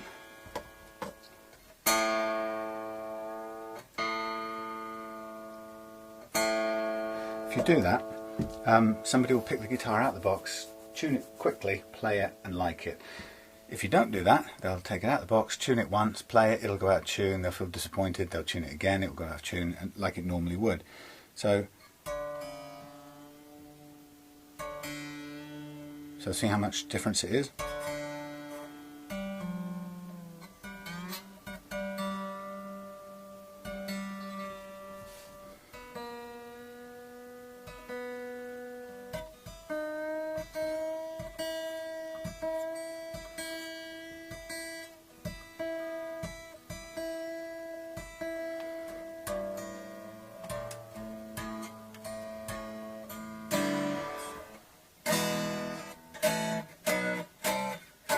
And it will still go out of tune. So do this 3 or 4 times before you put the final dusting rag over your guitar and put it in the box to your buyer, because a guitar that plays in tune out of the box will create a much more favourable, happy impression than one that still needs playing in. And there won't be anything wrong with the tuners, but it will feel like that to the buyer. So you put the time in at this end to make sure all the stretch is taken out of the strings, even to the point where what I like to do is to play it for an hour, partly because it lets me find out anything that I've missed or that isn't working, that needs remedial action, but also that playing time it's a really good quality assurance sort of bit. But the playing time also then lets you take the final stretch out. So if you bend some big notes and deliberately try and bend as much as you can, you'll get rid of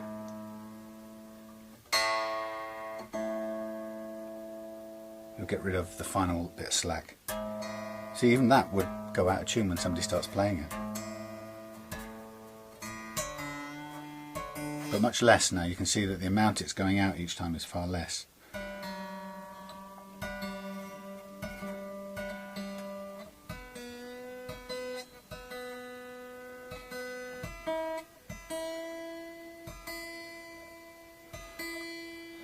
So if you can be bothered, do it one more time and that would be pretty much it for this stretching session. It still will go slightly out of tune, so that's why a bit of a play would be really good afterwards. But you'll see this time the amount that it changes in pitch is much smaller. But again, you know, why wouldn't you do it? Excuse me. Why wouldn't you do it if you want somebody to be happy with what they've bought?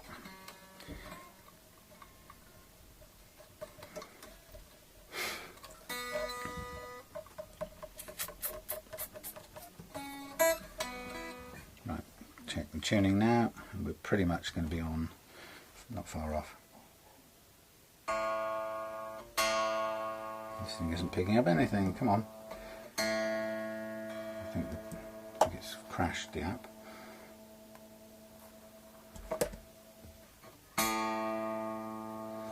Oh, useless. Bin, start again.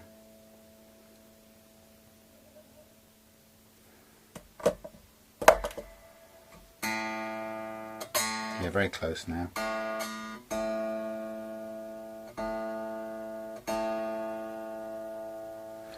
So hardly move.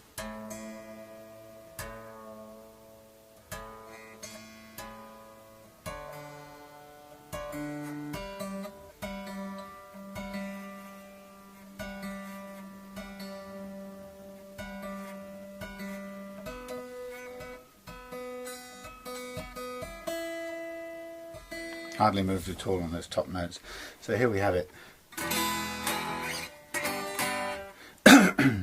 Nearly done, and I would probably give it a few pulls in the long direction, and I'm holding it down so it doesn't go riding over the nut. I don't want it popping out and stressing on the nut, so I'm just pulling outwards, getting some longitudinal final stretches, but I'm holding it sort of stable as I'm doing it.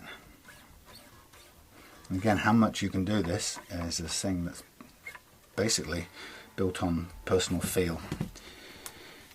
For precision tuning now, what I'd recommend is that you were to put this through an amp, or better still a plug-in tuner.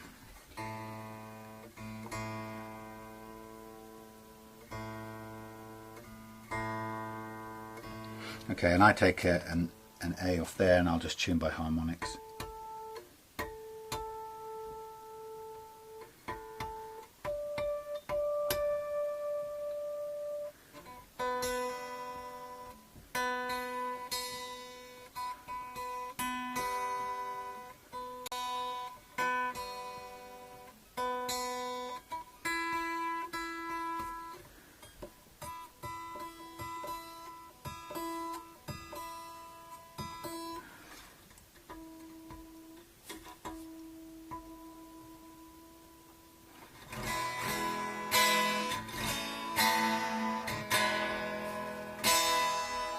Interested in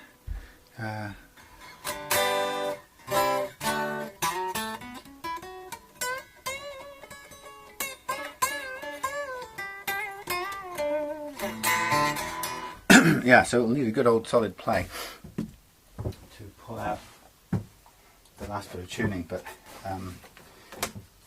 we've got intonation to do as a final stage, and that means setting the individual length for each string. Oh, I haven't got strap buttons on, so that isn't going to help me much, is it? They're sitting right there facing me, looking me in the eye. So, attention, strap buttons. Let's see what we've got here. I think we've got the sticky stuff to go underneath the, what do they call that? Felt, that's the word. Yep.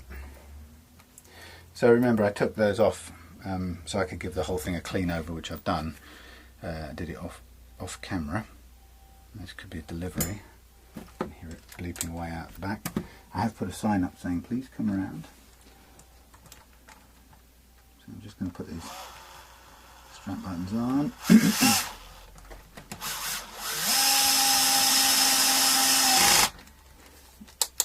Very low torque. Just bump it up a bit. It's nice and solid. And SGs, I'm just going to support the neck here. SGs are usually positioned on the strap button on the back here, which makes a funny, you have to kind of tip over your strap.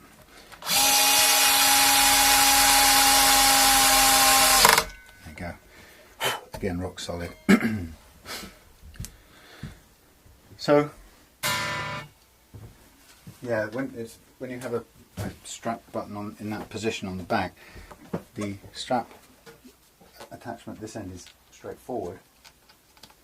Make sure it's fully on. And then as you come round, instead of putting it on there, you kind of twist it a bit past the horizontal, if you kind of get what I mean. And so you end up with it going like, and if you can see, like that, which is the best way to make sure it doesn't come off when you're using it. So here we have it. Pickup's height's not adjusted or anything like that.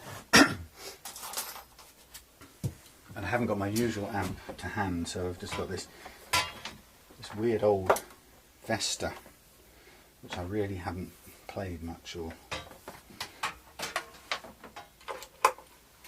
even used hardly, so it's crackling.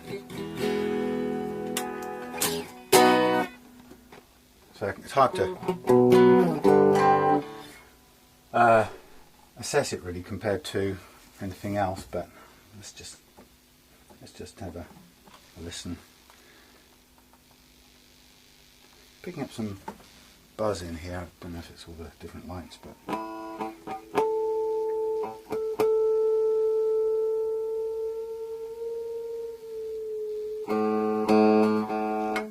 on a minute. This is set up in a different mode now. What's going on? Auto, manual. Go back. This thing has got a mind of its own. Let's see if I switch this off and see if we can restart it and get it to do what it should do. Yeah, more reasons to recommend using a normal. Right, it's back into its normal mode.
That bridge pickup is quite a lot more powerful than the neck one, so I'm going to raise the neck one a bit. SGs, as you probably know if you've ever had one, or you might not know if you haven't, are neck heavy, so left to their own devices they will drop down. But this it's not actually too bad, and this is a webbing sort of strap. It's holding there against a polyester-y thing, but it does want to tip down. So a couple of things you notice about it when you're playing it. One is that your hand is further out here than ever before. Normally if you're on a Strat, somebody pointed this out in a video the other day and I thought it was a really good point. On a Strat, your F feels like it's about there. So it's almost like 2 frets, different positions. So SG playing, you really feel like your arms are out in the distance. And the other thing is, of course, is if the neck is tipping, you tend to, your fretting hand tends to get busy holding the whole guitar up as well, which is an interesting thing. So I'm just going to raise this. I don't want it too high up because I don't want it to tend to lose some of the, I'm told you lose some of the dynamics of the sound if you get too close, but I'm just trying to balance out the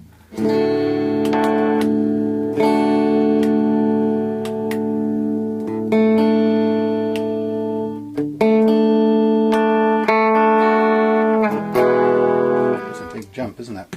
And it's what it's meant to be. That's what it specifies.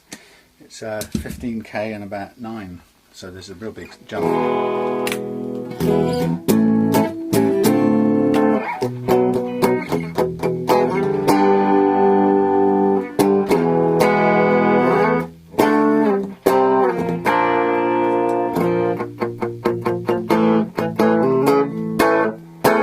Bitey. It's got quite a nice bite, and that's on the clean channel. Lord only knows what happens if we were to put it on the overdrive. I don't even know how this amp works. Are we on overdrive? Hello? I don't even know if that's right. Oh, now we're on overdrive. Look out.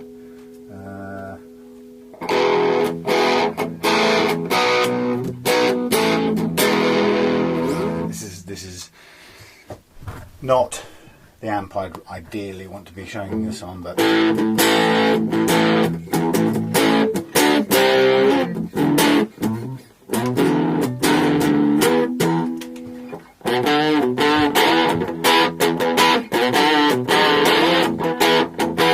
thin and wimpy this is. I hate overdriven amps of this caliber, so I'm just going to go back to clean.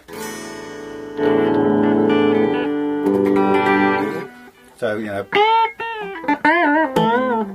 play away and stretch the hell out of the notes.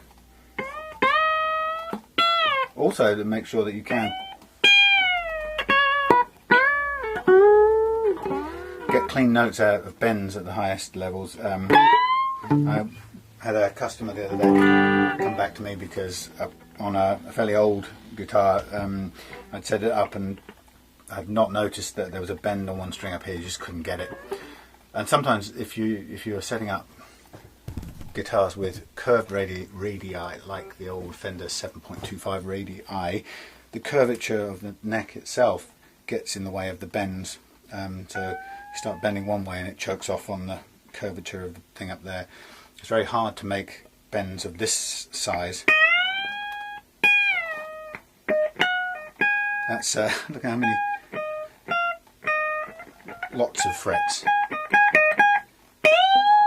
You wouldn't be able to do that on a 7.25 radius, so this is probably a 12.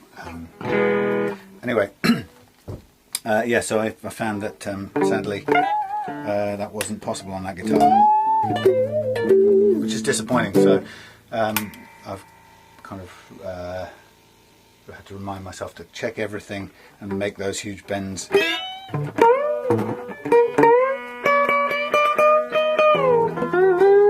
The good thing is it's stretching the strings as you do it.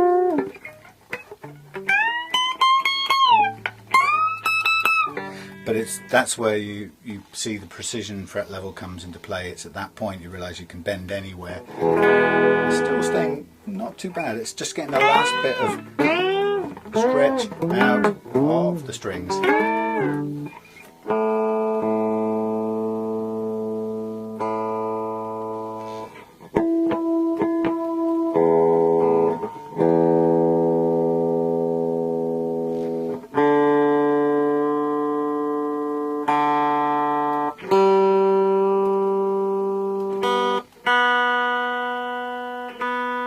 That's what's nice about that app. It's very visual.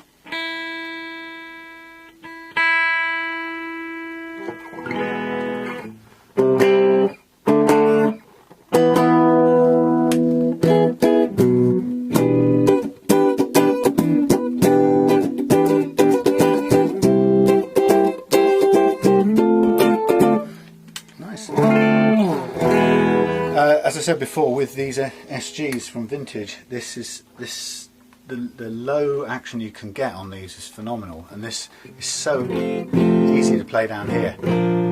You hardly have to think about the chords and they play.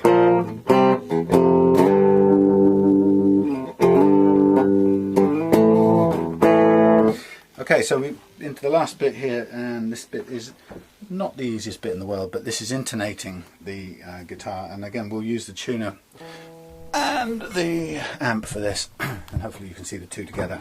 What are we trying to do? We're trying to make sure that each of these strings is the right length for this neck. The neck is constructed to a nominal scale length. Nominal, what do I mean by that? I mean by a fixed median scale length. So if you make a scale length of 26.5 inches, for example, you make a neck where the frets are mathematically computed to be a certain distance apart and decreasing at a certain mathematical rate. And the 26.5 measurement is, let's say, is built into that equation. And if you change that measurement, the scale length, you change how close together the frets are. So if you make a kiddie's guitar, which is overall smaller, you change the scale length, and therefore you feed that into the equation that dictates how far apart the frets should be and what rate they close up together, and they change, so that on a kiddie's guitar the frets will feel, or a 3/4 size guitar, the frets will feel closer together because they are pound for pound for the same position on a guitar of this size. So that makes sense. So we know that this neck will have been manufactured in a Chinese factory to fit the scale length of this guitar, but every string has to be slightly different length because of something to do with the construction and the thickness of the string, and that's why you have individual adjustable saddles on your bridge to allow you to move them backwards or forwards to adjust the length of the string. We don't do it by physically measuring it, we do it by using harmonics, which tell us better information than the actual millimetre measurement. So how do we do it? Well, if the principle is this: if this 12th fret here is supposed to be exactly halfway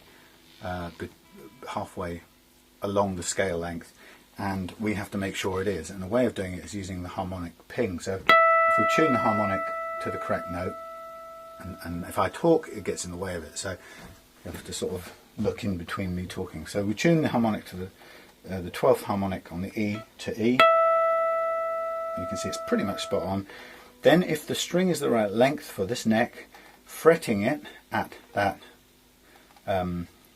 position will give us the same note. And if it's sharp, it means the string overall is too short, and if it's flat, it means overall the string is too long. So 12th fret harmonic, 12th fret fretted. That's as good as you can get. I'll let this stop. B. Now this is, you can tell if you're beady-eyed, you'll spot straight away there's a degree of subjectivity and vagary in this. You can see that if I really press hard here, I can go, okay, that's nicely in tune on the harmonic. Oh look, I've squeezed really hard and I've made it go sharp. If you have a very light touch, you can even make it look flat. Heavy touch, make it look sharp. So this intonation business has a fatal variable in it, and that is the way in which you fret that 12th fret. The harmonic is kind of mathematical, it's got nothing to do with how you touch it, but the fretting has, and so you have to try, you'll notice me doing a series of pings, and I will try and gauge an average across them. Now it's subjective and based on experience. If I take my first reading and I'm squeezing too hard, then I'll make an adjustment which is incorrect. Oh dear, that's too sharp, therefore the string's too short, therefore I'll take the saddle back to lengthen the string. But actually,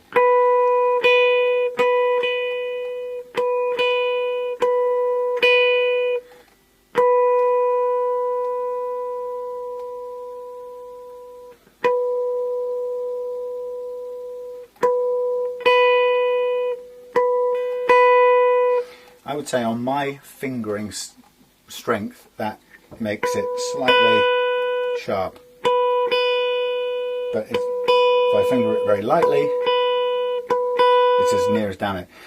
Those amounts of variation you can see there are insignificant. They're microscopic when it comes to intonation. So the difference on all the notes leading up to that will be so fine you would not hear them interfering with the kind of harmonics or tuning. It's if you have differences of this sort of amount, you're in trouble. That's when you have to make adjustments, because that scale of difference will be affecting all the notes leading up to it.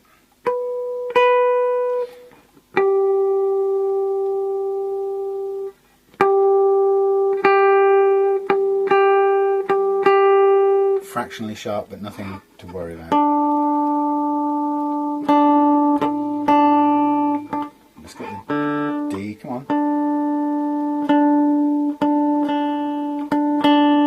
You can hear that.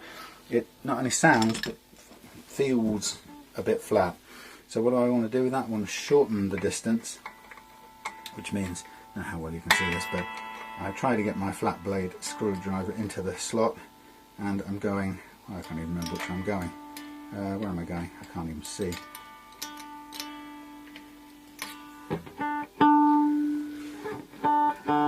I'm going to slack this off a minute, because these are so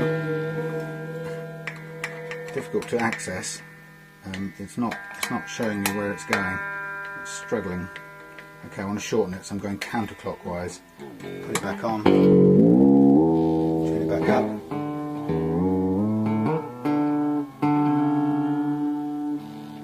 Go back to the 12th. So counterclockwise. I need to write this down because I always forget it. Counterclockwise for shortening. CCW equals shorter. On a on a tunematic bridge with the screws on this side.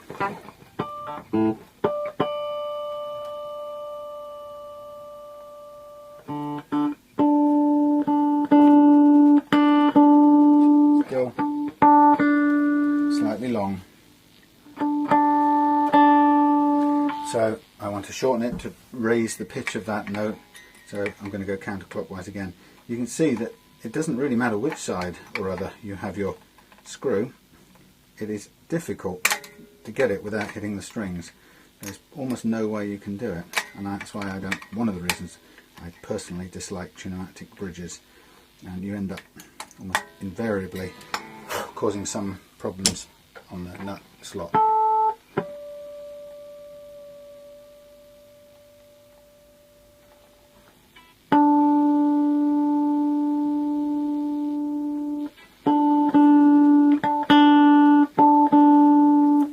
Still, right, I'm going to take the string off and do it manually, because I can, from experience, I can sort of sense how much needs to happen.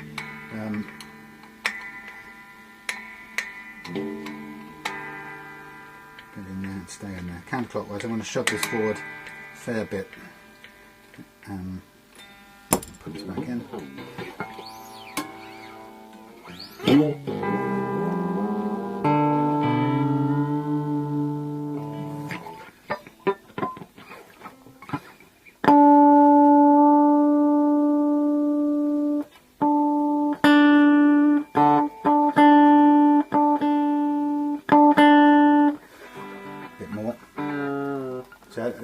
Could do without having to slack off the string so much. Not good for the string at this stage in the game.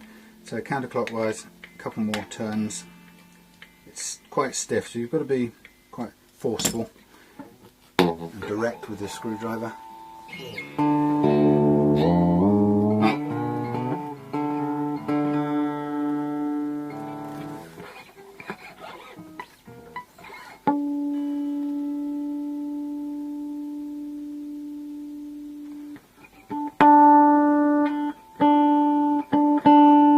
Closer.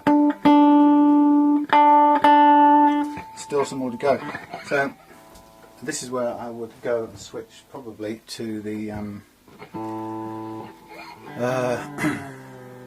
electronic plug-in tuner, because I'm not entirely confident of the way this iStrobosoft works on these lower strings.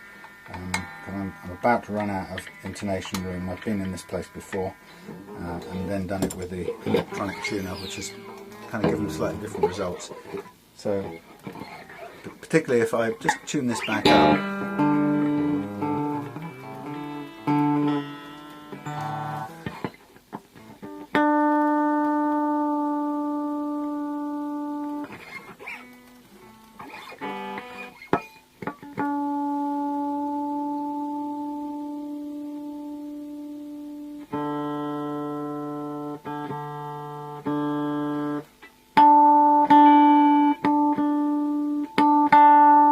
Close.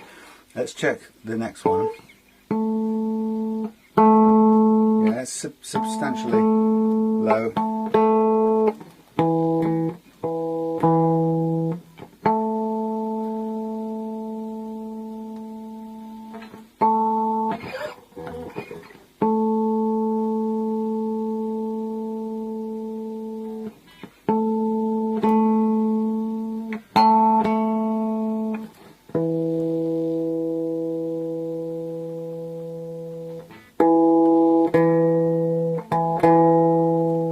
Seems to be on.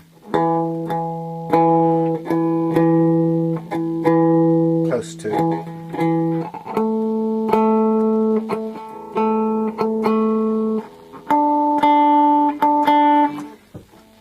Okay, well I'm going to make an adjustment on both of these two lower strings, following the pattern of the other one.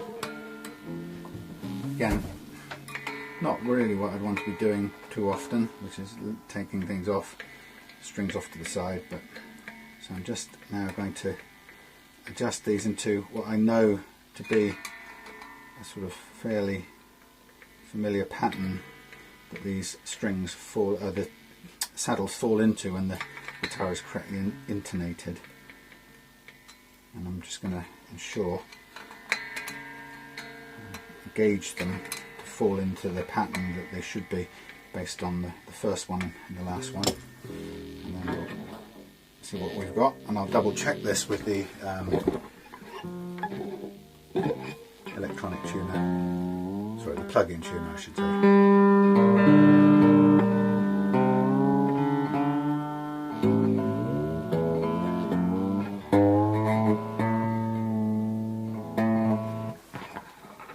When I slack them off, I tend to pull them again because the coil is going back on the peg at the top there, and it's probably got some spring in it.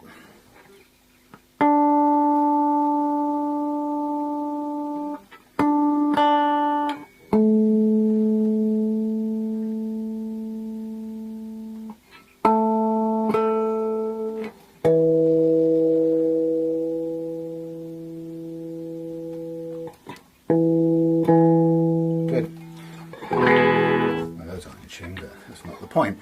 Let me tune it now and we'll have a listen.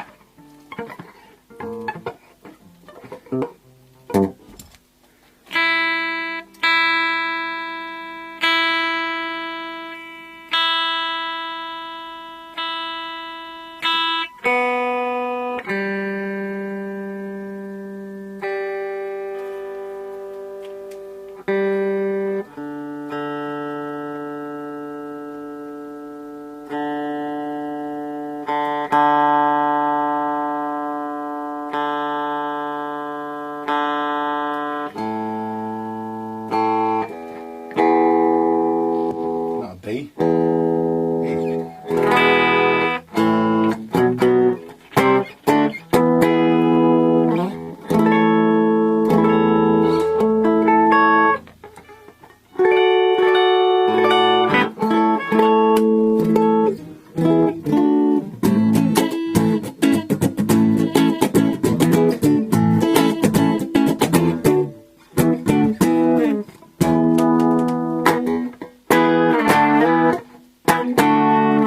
So there we have it. Lovely sounding suite. And very, very powerful from that bridge pickup, thanks to the Korean Wilkinson with its 15 k ohms output. So there we have, ladies and gentlemen, the vintage SG set up Reloved guitars styly way.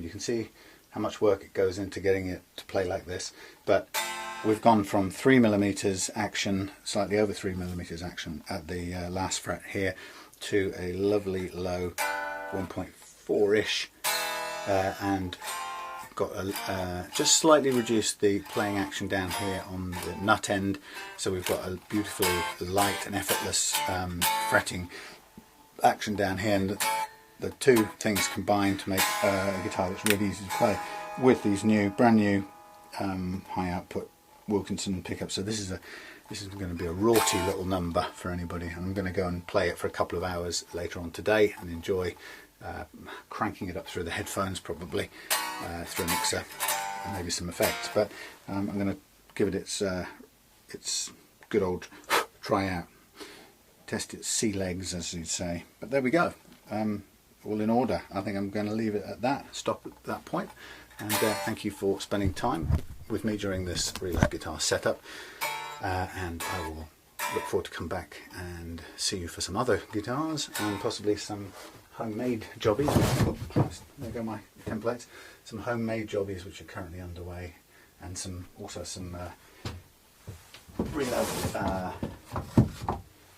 Aristocats, the beautiful old vintage things which I'm putting back together to play beautifully. But here we go, Reloved guitars. See you soon.